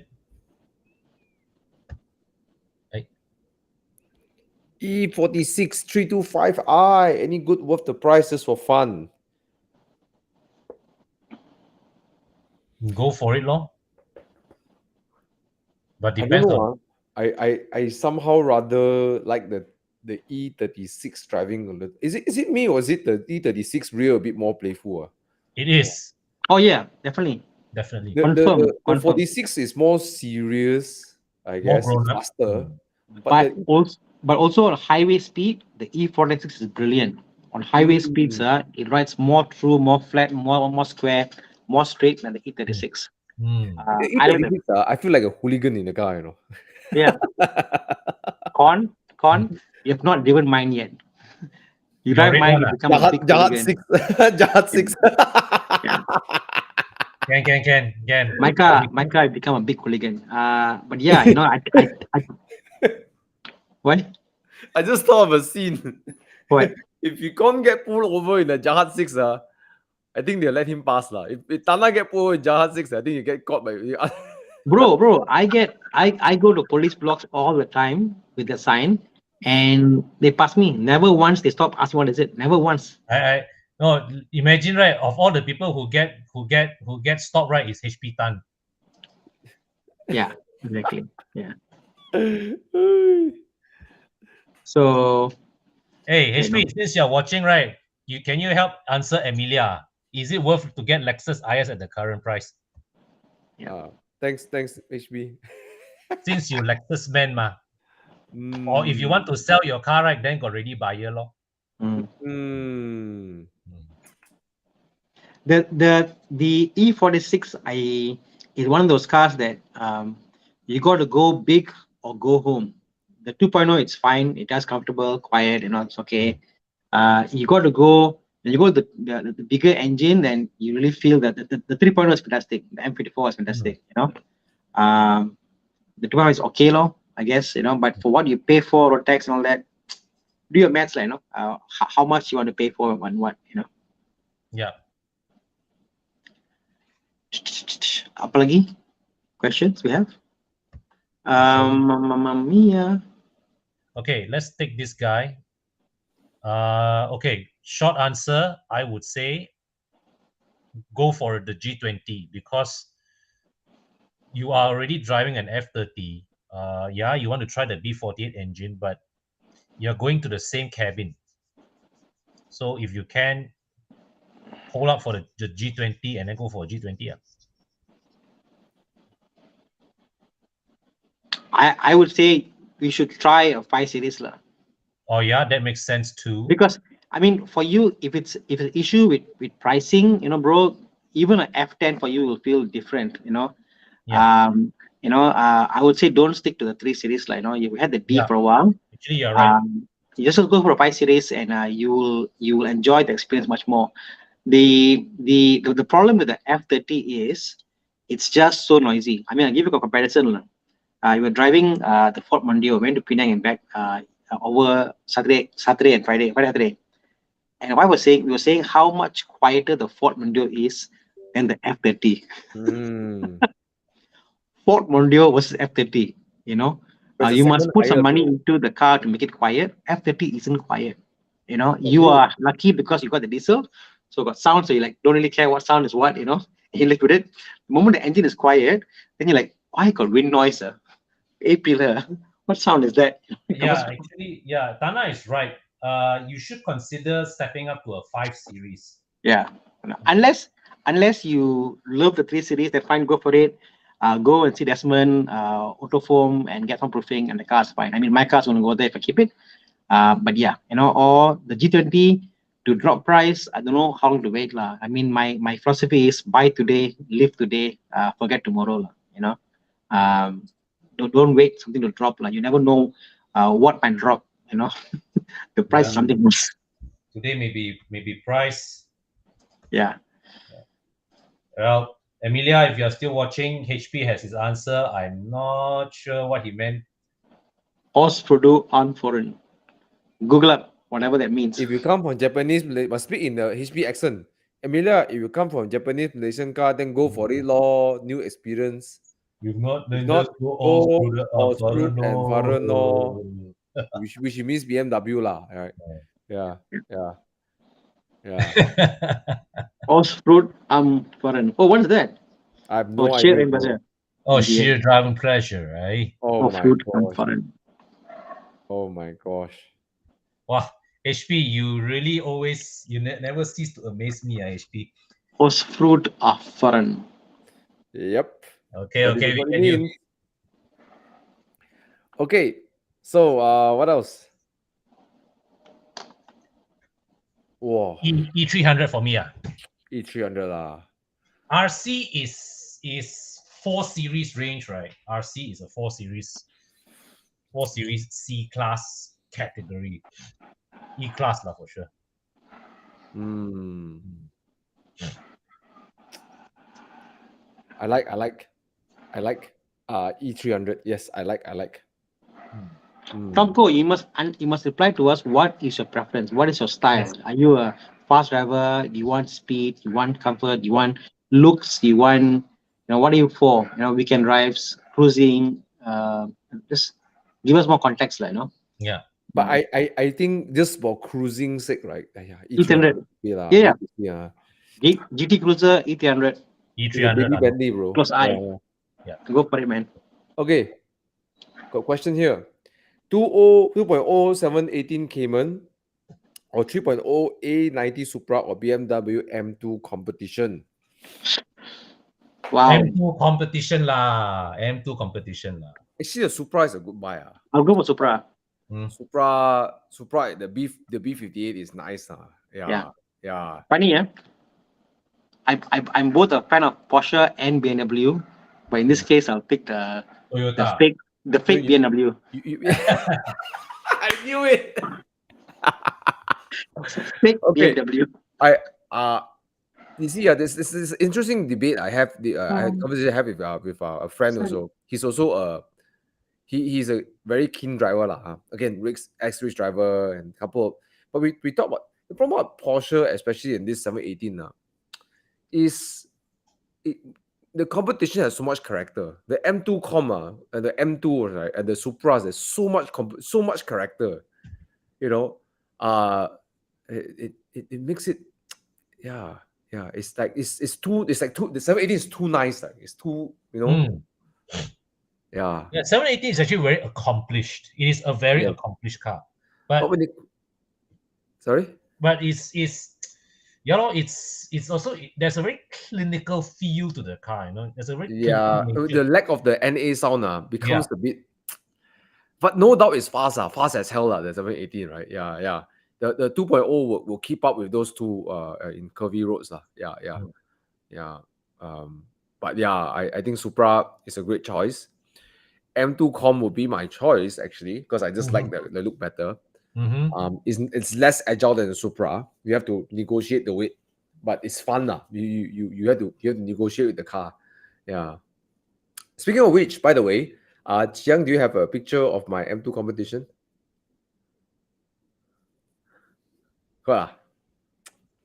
Yes. Okay, guys. I'm exciting news. Exciting news. I am 98% letting go of my M2 Com. I won't explain the reason. There's no time for it. But I'm letting go of this car for financial reasons. Okay.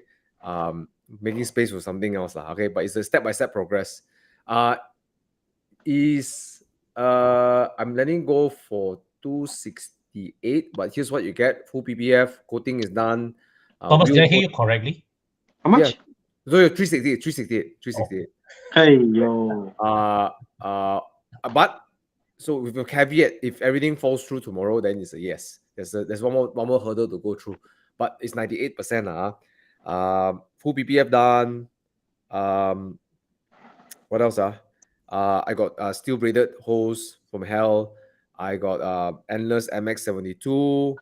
I have what new brake disc coming in to fit the car. See, I got the brake disc coming in for the car also. What else? Auto foam. Yeah. You get all of that. Yep. How much again? 368 now. For now, the reason I'm saying now the price is a bit lower because I don't want to deal with advertising and then blah blah blah blah. If it saves me time, I put a little bit lower here, and then if you guys want it, let me know. So I'll pick the best price, best offer from you guys. Yeah, 360. You know what's interesting? I noticed that, Thomas. I noticed in Australia, when you buy a property, they put their prices from, and then best offer secures. Yeah. How nice if Malaysia we do that? We say, okay, how much the price? Prices from 350. Best offer secures. So, closing date. The 14.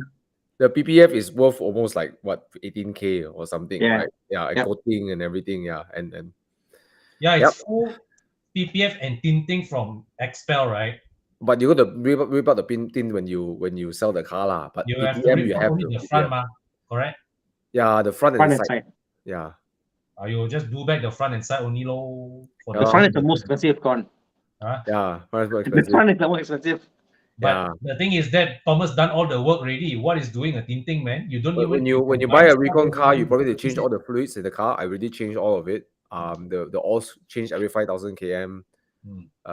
Tires are still 50%. Don't know why I'm so good with this car tire. I never burn more tires on. And you recently renewed the what? The extended warranty, right? No, it's still going on. The extended warranty is still going on. Yep. Yep. Let me know if there's an offer. Yeah. Okay, done. M2 competition going. Congrats, Thomas.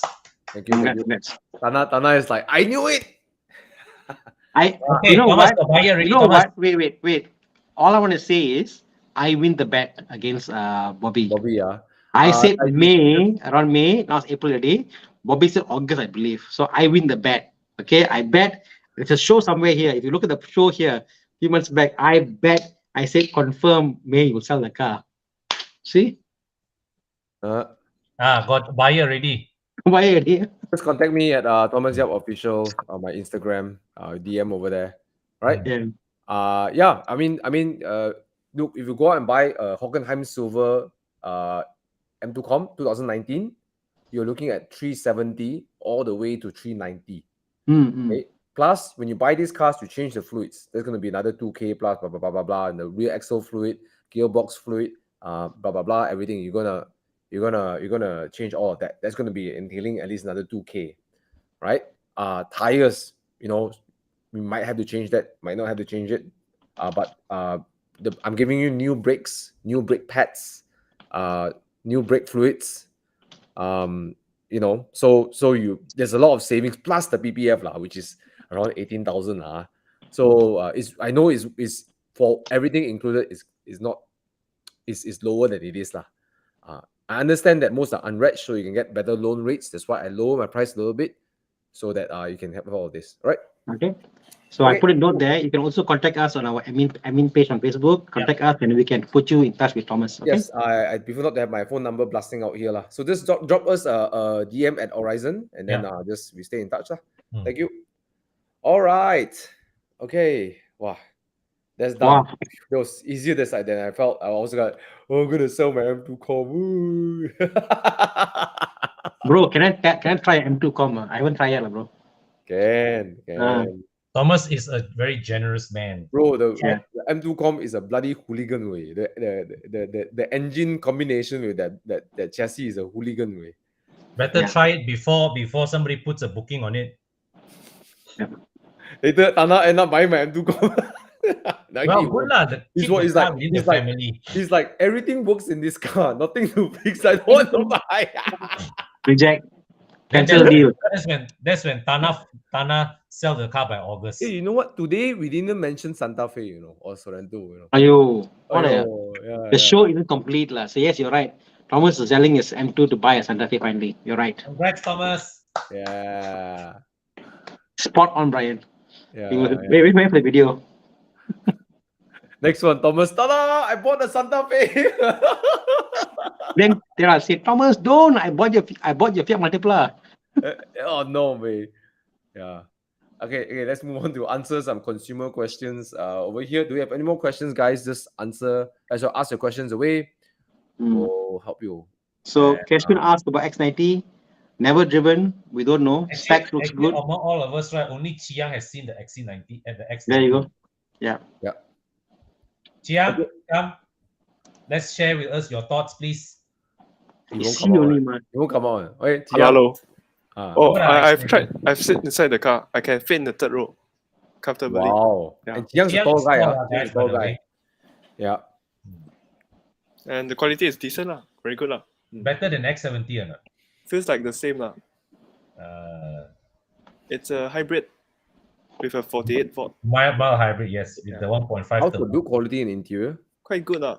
I'm not sure about the pricing. They haven't announced. They will announce soon lah. Oh, they're teasing. Yeah, they are building up the hype. Nice. But I'm sure it's very competitive for the pricing. Confirm competitive. Yeah. All right. Thanks, Chiang. Anything else? Okay. Okay. He just goes away like that. For Fong, okay, if you want to upgrade your sound system, I would recommend that you try these guys called Eurotuner. Go find them on Facebook. So the interesting thing about the G20 and all the BMs of the generation is apparently a lot of the sound system is actually in the car itself. Just need to activate. So like for example, so it's a lot of activation code. So I think first and foremost, go to your G20 user forum. Okay, there are a few guys there who do tuning and they actually activate and deactivate certain modules in the car. So start with that first. You can activate the module, and then the DSP, obviously you can add the DSP, like, you know. So it's funny, Con. A lot of the stuff are actually built in the car itself. Yes. You have to deactivate only. Correct. You know why this is done? Because at manufacturing level, it's cheaper to build the same damn thing for all the units, and then they just activate and deactivate the module based on. But mind you, the moment you do that, your warranty is void on a lot of things in the car. You know, so even as simple as CarPlay. CarPlay isn't stock from Auto Bavaria or from BMW. Yes. And you got to pay extra to activate it. And then if you activate outside, your warranty is void for the particular no, they choose to void the whole damn warranty. Yeah. So for your car, I would suggest, you know, honestly, if you're still under service, still going there, look at something else, like, you know, like even like a speaker upgrade, or the addition of the DSP is better, because the DSP is a plug-and-play system. It's actually like a system they plug in, and it doesn't add to the car itself. That's probably a better option, you know. Speakers, I think, is fine. Anything coding-wise, just be careful, you know. Yes. So, yeah. Okay. Okay, apa lagi kita ada? Which engine is worth swap for an FD2? K20A or K24? Donna, regarding enduro, yes, we have a qualifying list, but if you have something special, you can always PM us, and then Bobby can make an executive decision whether it's qualified or not. Yeah. But I don't know. I can you swap a K20 into a FD? Yes, we can. Yes, we can. To give you an example, we are doing one this week. K24A engine into a FD. So we already took out the engine. We're putting one in. It'll be quite mental. It can be done. Very common swap. Plus performance going serious, man. We're not finishing up a SEG 4AGE on an SEG, and then obviously K24. It's nice, bro. It's nice. It'll be nice.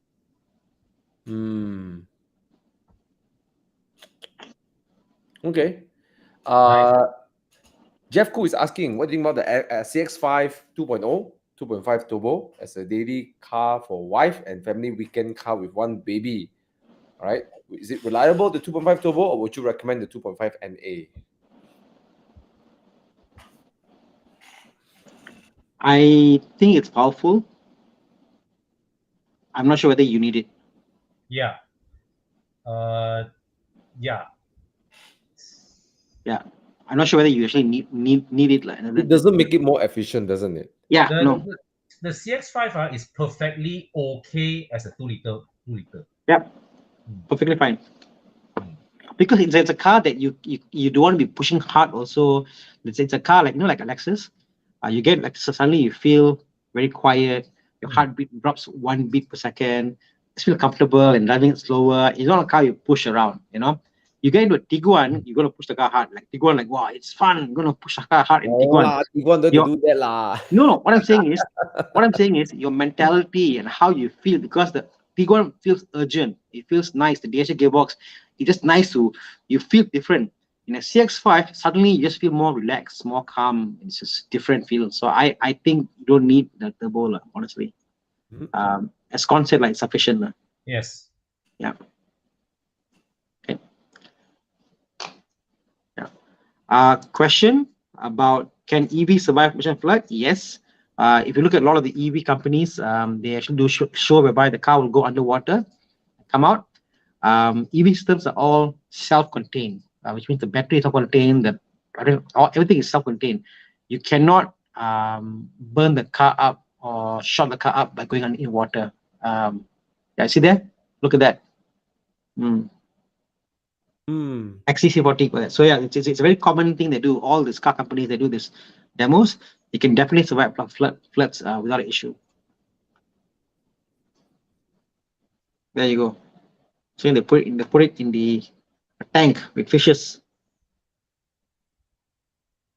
But technically, should be okay lah. But yeah, no, definitely okay. Definitely okay. I definitely would not recommend you drive any car into a flood. I mean, a flood means they are forced to. Go flood lah. I think I can make it because I'm an EV. No, I mean, if it's a flood, you're stuck lah. You're very option lah. But my point is, don't fear about floods and EVs. Totally fine. Even if you're going to even if you're going to charge the EV in the rain, it's totally safe. There's no concern about charging in the rain for EV also. Okay. Funny thing, that day somebody asked me, I was at the car wash, asked me, hey, because a mini EV came, So somebody's telling us, hey, EV can wash one. I say, hey, EV have to drive under rain one, of course can wash lah. Funny lah. Okay, I think we have a lot of questions answered. Okay, let's look at it. Right now it's 9:55. I think we should play Dude Where's My Car. Yeah, man. Yeah. Thana, how come you're upside down, bro? You're sideways. Yeah. Bro, Thana, you're sideways. Oh, it's lagging.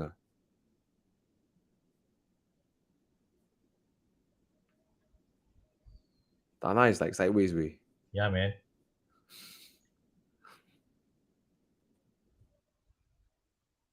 Okay. Anyways, please scan the QR code to get to play Dude Where's My Car. Thank you for all your questions. I know that Bobby is not around, but we hope that we are able to answer your questions. And for those of you who attended this year's Evo Aperture, thank you so much for coming. It was great. And yes, Bobby is in his new 996. Yahweh, this came out of the blues, man. Yeah, cool, man. Yeah. Damn awesome, eh? Yep. All right, so let's scan. Come on, 27 people scan only. Scan the. Hey, got 238 of you, only 10% scan. Wait, you guys talk first. Where's my phone? Shit, I want to scan also. I also scanned already. 3 rounds.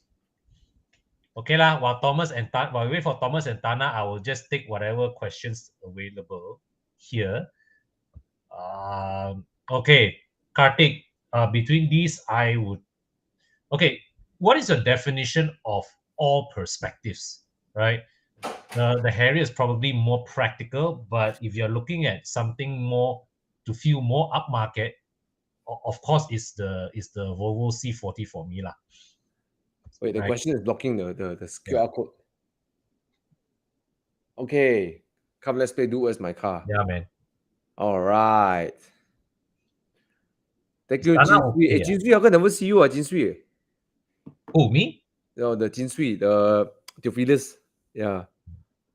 Yeah. Yo, Bobby. Hope you're enjoying your holiday. Yeah. Okay.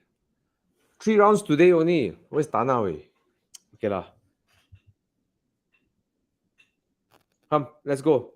Why don't we wait for Thana? Yeah. Yeah, wait for Thana lah. Yeah. Wait for Thana. Can we drop the link so that everyone can also oh yeah, it's there. It's host etc.cheh2 ehs2 jl. We're gonna can you see that? Where? Because I can't see it. Yeah, here. There you go. https etc.ch/eh2. That's one other way you can join this. Oh, okay, yeah.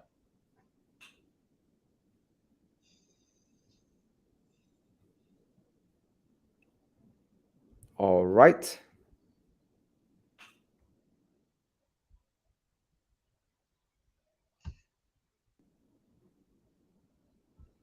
Okay, I've seen people done this before, Gordon. Okay. Logging back on my phone. Okay, let's see if there are other questions over here to answer. Kind of awkward waiting for Thana like that. Yeah, man. Okay, Bobby is going to join us in Do As My Car. All right, why don't we just go first and then Thana will join in a bit, right? Hey guys, I'm here, but you Welcome can't see my back. video. Video is the issue. I'm waiting for my phone to reboot, so for camera purposes. Okay. But You I have got my a voice audio here. there, so I'm here in audio. So Yes. carry on. Great. Let's do it. Let's do it, guys. Okay. Let's go. Come. What's the first car, bro? I got a feeling it's gonna hurt you, Thomas. It's gonna be about M2 competition.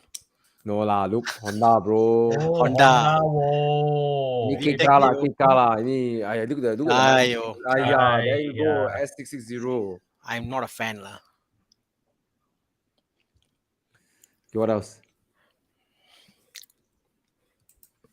Oh, Fiat 500. Fiat Multipla is Mamma Mia. Wow. Easy, it's an easy Yeah. choice. Easy. Yeah. Fiat 500. Fiat 500, Okay. man. Go for it. Anybody here. vote Honda? I want to see who vote Honda. Okay, I think the Honda drives better, Really? but the Fiat is a Fiat. The Fiat is cooler lah. Come on. Yahweh. But only regret in going to Greece, right? I couldn't get a hold of a Fiat 500 convertible. I got a Fiat 500 coupe. Yeah. I wish I had the convertible when I was there. Ugh. My problem with the Honda is it's just the power. There's no power in that car. The Fiat had no power also, bro. The Fiat is a single overhead cam. Okay. Honestly lah, you can put a 2-liter engine in the Honda. I would still choose the Fiat in this comparison. Yes, because it's a Fiat. It's 500. just a cooler car. Yeah. But the car got no power. You know, when the highway go incline a bit, at gear 5, right, I'm losing speed. Oh, okay. Okay. We have, of course, the JDM champion here. Yeah. But how are we doing with the votes? Chiang? Let's see. Jom. Jom. Yes. Fiat, look. Fiat wins lah. Okay, the S660 is also nice. Wow, S660 not bad all. Okay. Which one got okay? This is I know most people watch the show are adults anyways, but which one got better sex appeal? Oh, It's I think Honda lah. No Are you lah. sure? Fiat lah, If I was a guy driving a car, I'd rather be seen in a Honda than the Fiat. But a girl having a Fiat, I think looks sexy and look pretty. No, bro. If a guy in a Fiat 500, Fiat 500 I is can more imagine. approachable. It's I can imagine the approachable. guy in the Fiat 500, long hair, ponytail, tie his hair up, driving it. Like, oh, sorry, sorry. Look, Bobby, Joe, Fiat has more sex appeal than so, so my wife's overheard, so she's laughing.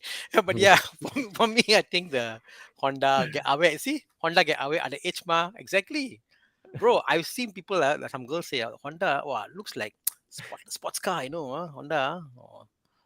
no, what the Just hell. Exactly. The question I will ask is, if you were to go out and as a guy, like if you were to go out and tackle girls, right, which car do you think you are more likely to get laid with, the Honda or the Fiat? Monica below. yes. Okay, done deal. All right. Okay. All of you vote Monica Honda. Below to get my You attention, be ashamed man. of yourself. Fiat 500. I love the Fiat lah. I really wish it was in a price right that is attainable in Malaysia. Ah, Yeah. I really wish so. Drive is so charming. The way it drives is so charming. Okay lah. Oh. It drives like a. It's like a. But Fiat 500 is like a Axia in Europe lah. You know. Honestly, But honestly, myself, I would go for something left field. I will get the Fiat because it's just different. Get the eyeball, for all that purposes. For me, is the Yeah. okay lah. Honestly, right, you look at the Fiat, right? I don't care if the Honda drives 10 times better. Yes. I'll pick the Fiat. Your Fiat is no slouch. Okay, it's quite fun to drive. It's responsive. But I can't imagine. These cars are the same weight as a Suzuki Swift, about sub 1,000 kilograms, 800 kilograms. The power on this car both is like 60 plus horsepower, 60 plus. So half to half of a Suzuki Swift power, but same weight as a Suzuki Swift. So that is mind blowing to think about that. No power, no power. Okay. All right, we got Fiat 500 winning this race. We have 66 participants on here. Guys, 200 people watching, only 66 people participating. Come, scan the code. Join us. As usual, Bobby is here with an interesting bit of wisdom. Honda cannot go holiday, so Honda one night stand. Fiat can go holiday, long-term relationship. Yes. Makes sense. Okay, done. Let's move on. Okay, round 2. Yes.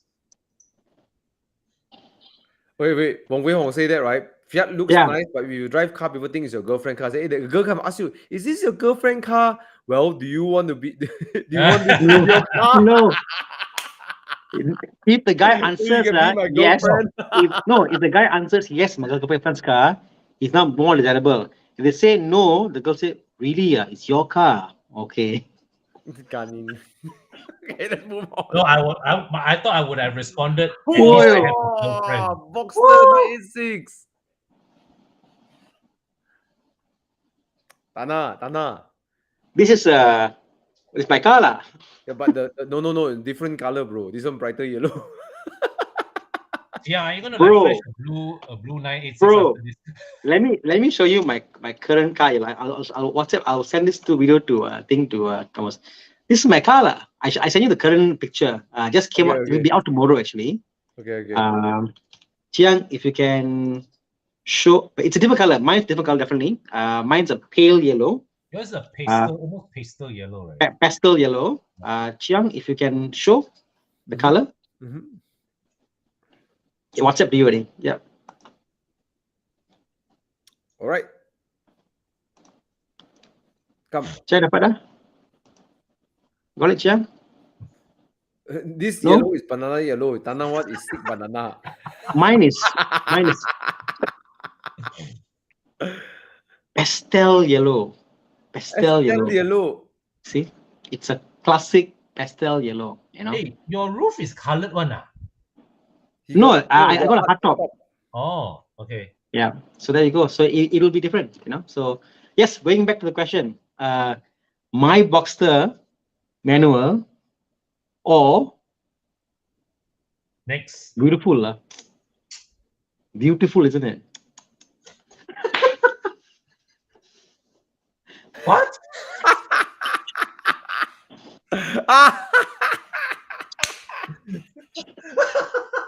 What the? You really do out Thana, huh? Hey, Jiang, but it's as look at his face. But you know what, Thomas? I'm surprised. Wait. I like the 986.2 because Thana is sitting there, you know. Looks like Wow. Wow, it's actually 50-50, ah. Come on lah, manual for the win lah, bro. Manual lah. Huh? Which car should I keep? The manual or the problem auto? is, bro, that car got so little power. The torque converter is robbing the power of the car. Okay? No, Thomas, I tell you, the 0.1 gearbox is rubbish for some reason. The point gearbox is so much better. It drives very well. It drives very high. It keeps the revs. I don't know why. So, but yeah, you know, as Bobby said,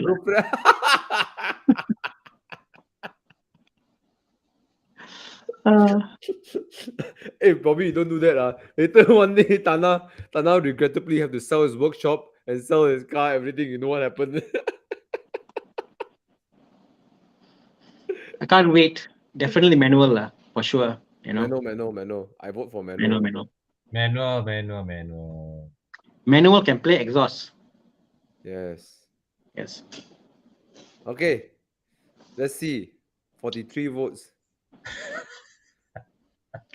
HP.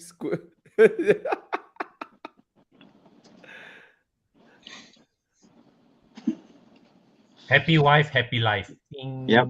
Done. All I can say is done that, been there, done that. You know, no, bro. Too much info, bro. It's just too much info, bro. See, I want to know who picked auto. That's my question. Yeah. People Hams Up boys like Bobby who needs auto. No, but honestly, the automatic, I have a feeling that after the 0.1, the gearbox improved a lot. So now I've driven the 986.1, 0.2, 986.1, 986.2. I've driven a lot, and I'm amazed how much different the cars are one to one. It's very different. Very different. You know, I just observed that Thana, right, when it comes to owning a specific car, right, he doesn't stop at one of the same platform. Yeah. Two Everest, 2 Fords, and I think two. You have 2 Everest, Once upon a time, long story. What the heck? Bro, your garage cannot keep up one, bro. Every week, new car one, bro. New car. So when pardon? When are you getting your second Mondeo? No, I'm selling Mondeo. My Mondeo is up for sale very soon. Nice. Because last Friday my T3OE is ready. I supposed to collect. I wasn't ready. I wasn't in KL. So I'll be picking up my T3OE very soon. Once I pick that up, the Mondeo is unfortunately going for sale. I'll be sad, but yeah, it's for sale, you know. I've already got people are interested. And after you'll be getting a second 330E. No. I think we need a bigger car. Yeah. No, he's letting go of that Mondeo because it's the torque converter and there's no problem. He needs to get the dual clutch Mondeo.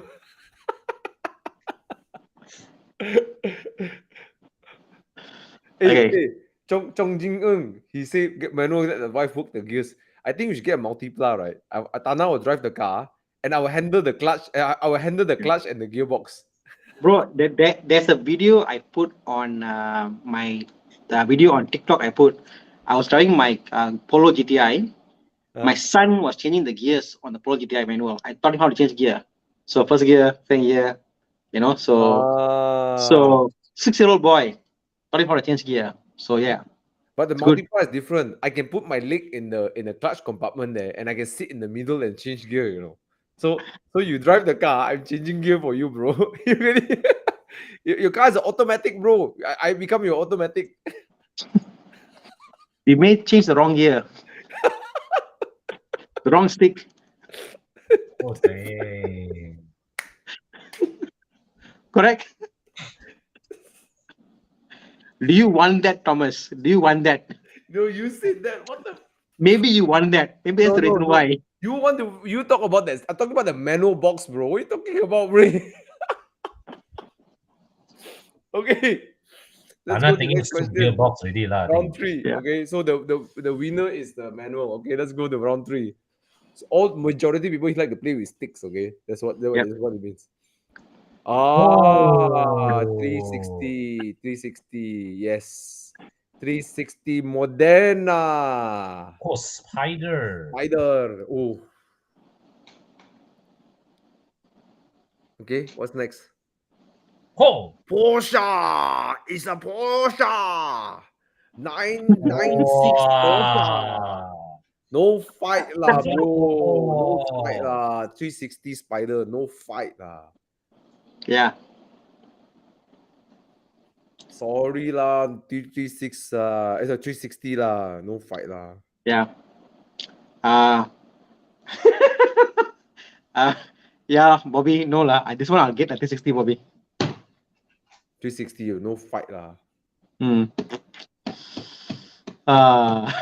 What to do? Gao your boss, fire Gao you Jiang.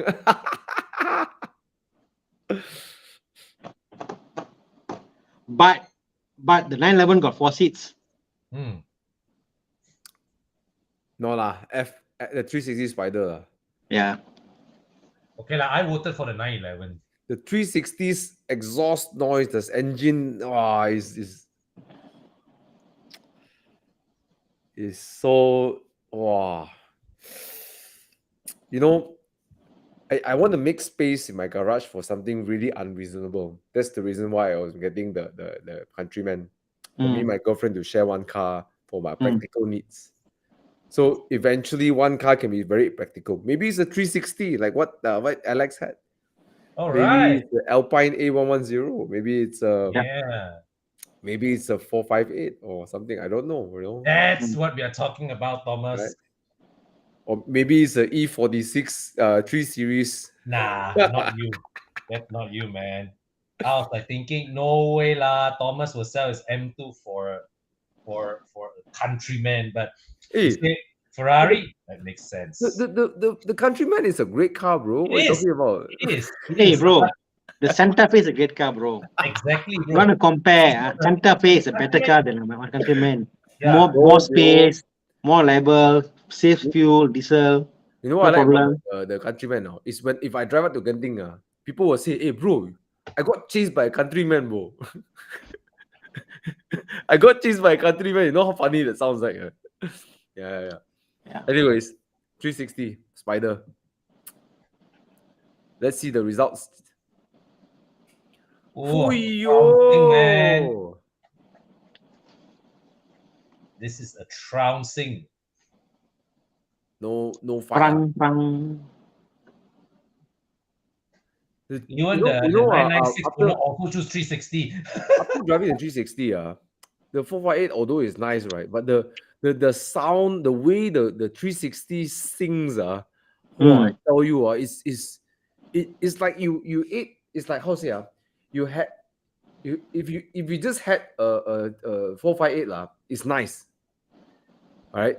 But when you drive the 360 after you drive the 458, it's like you just ate dal and you ate curry. You know. I know. I got a better one. It's like you try Durian Kampung. It's nice. Then Musang King.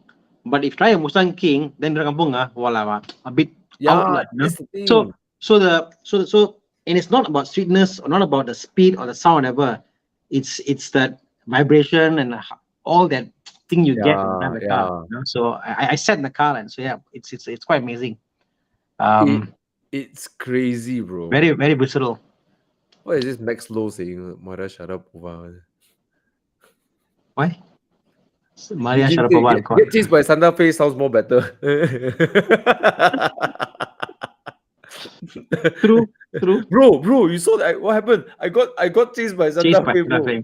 Evo driver, Diesel, you know. Evo, Diesel, you know. Yeah. Mitsubishi Evo driver say, bro, I got chased down by Santa Fe. There you go. Anyways, I think that's it, right? Dude, where's my car is done. Jiang, great pick. And Ferrari Spider, 360 Spider wins by a landslide. Okay. Interesting. All right, guys. Thanks for watching. yeah, I think that's it, right? That's it. I had a lot of fun, guys. So if you did, please give us some love, some likes, right? Yeah. See you next Monday. Anything else you guys want to say? Yeah. Oh, I'm about to hit 10,000 subscribers. I'm now at 9,000 something, 9,800 something. 100 more subscribers. So I urge all of you here, Right. if you can, Let's do it. Hey, those Let's of do you it who this have please, week. not Let's do subscribed, it by let's see tomorrow. if in this call we can make it happen. Yeah. Make me 10,000 guys. I will. It'll mean a lot to me. I'm now at 9,000 something 8 or 700 right now. So Oh, that's a help nice me out. tower image, man. Yeah. So help me out. Hit a bit more, and I'll hit 10,000. So if you haven't subscribed, go my channel, subscribe, and leave a comment down. What should I improve on? What to gain? What to make different? Just go ahead and comment. Want to hear from all of you. I have just one feedback. Keep up the awesomeness, and you'll be great. Anna, you should do more crazy contents like I fixed this. You know how this American you guys are they take these cars right, they gonna accident like Bro, no, bro. I was watching Matt Armstrong yesterday, and I was inspired. That's what I'm saying. I was and I want to do something like that. I want to get a real project car, Matt Armstrong, and I want to really build up and go with the audience and show the process of building up and how we can do and do that. So I'm thinking about a project. I'm just thinking what platform to do. Something more fun, just something crazy, But yeah, I want to get into that, You should get a GT86 that kena accident and then you go and like buy it for dirt cheap, right? And make the car into a freaking drift car, Okay, I'll talk to you after this call. see if you can be my investor or not. It could. But yeah, bro, I show you the picture. You might think like, wow, Thana, you might want to get this, it'll probably be crazier than any car you've ever driven. Okay, I'm open, man. Show me. I'm serious. I'm hooked. Yeah. Okay. All right. Okay. So follow Horizon as well. Horizon TikTok. Okay. Because HP Tan needs to keep his job now. I'm just kidding. HP Tan wants to keep his KPI. All right. Yeah. See you guys soon. Stay tuned to our channel. Thana has a car coming. I don't know what is it. I'm excited to hear about it as well. Do visit Cons Car Wash. Yep. Evo Club Car Wash. Yeah, that's it. And those who are interested in getting the my M2Com loaded with PPF coating, new brakes, new brake pads from Endless, new brake fluids, blah blah blah, auto foam. Let me know. All right. Cool. Hey Thomas, question. So if the guys were quoting this recon cars like M2 competition, those prices aren't fixed, right? Because it depends on when they bring the car in, the price fluctuations, FX currencies, all that will change, right? But they put a price where they know they can make money lah. Like Hawker Silver is slightly more expensive, but I think 370 is when I think they can make money lah. So they don't want to put that price. With the exception, if you open up a Moda link and you see that it's importing, it means the car haven't been imported, then the price doesn't fix. When they arrive here already, they more or less confident to give you a price lah. Yeah. I think also the fact the car is here, running on the road, and a bit more confidence, buying a car that's already there, it's done up. Like in your case, we'll call, you do all the fluid change. You've driven the car back and forth a couple of times, up Genting. It's been tested, proven, chop sirim, 100% very good. Thomas approval, Thomas approval. Check out Thomas channel. You can see the work he done in the car. Driving up Genting, it's been on the track and it's great. It's a very strong, reliable car. And it's the only thing is that I'm not driving it like I'm not using all the 6 cylinders all the time lah. Actually, most of you guys would not know this, but my M2Com is everyday go grocery shopping, go visit friend, go workshop. It's the car doesn't go above 2005 most of the time. So I'm like, I'm an overkill for his daily car. And then when it comes to Saturday, right, time to go weekend drive. M2Com or Spider. I've been driving the M2Com the whole week. Spider lah. So I understand. Yeah. So it loses that spark. But for me, it's a great car. Just for me, because it's my daily, I kind of lose the spark. If it's only one car, I won't sell the car. Yeah. Fair enough. Fun as hell though, that car. Yeah. Goosebumps. I remember watching. I just watched back my first time I drove the car of Genting, and Con said I never knew someone can smile from the back of the head. So okay, all right, guys. Time to say good night. Okay.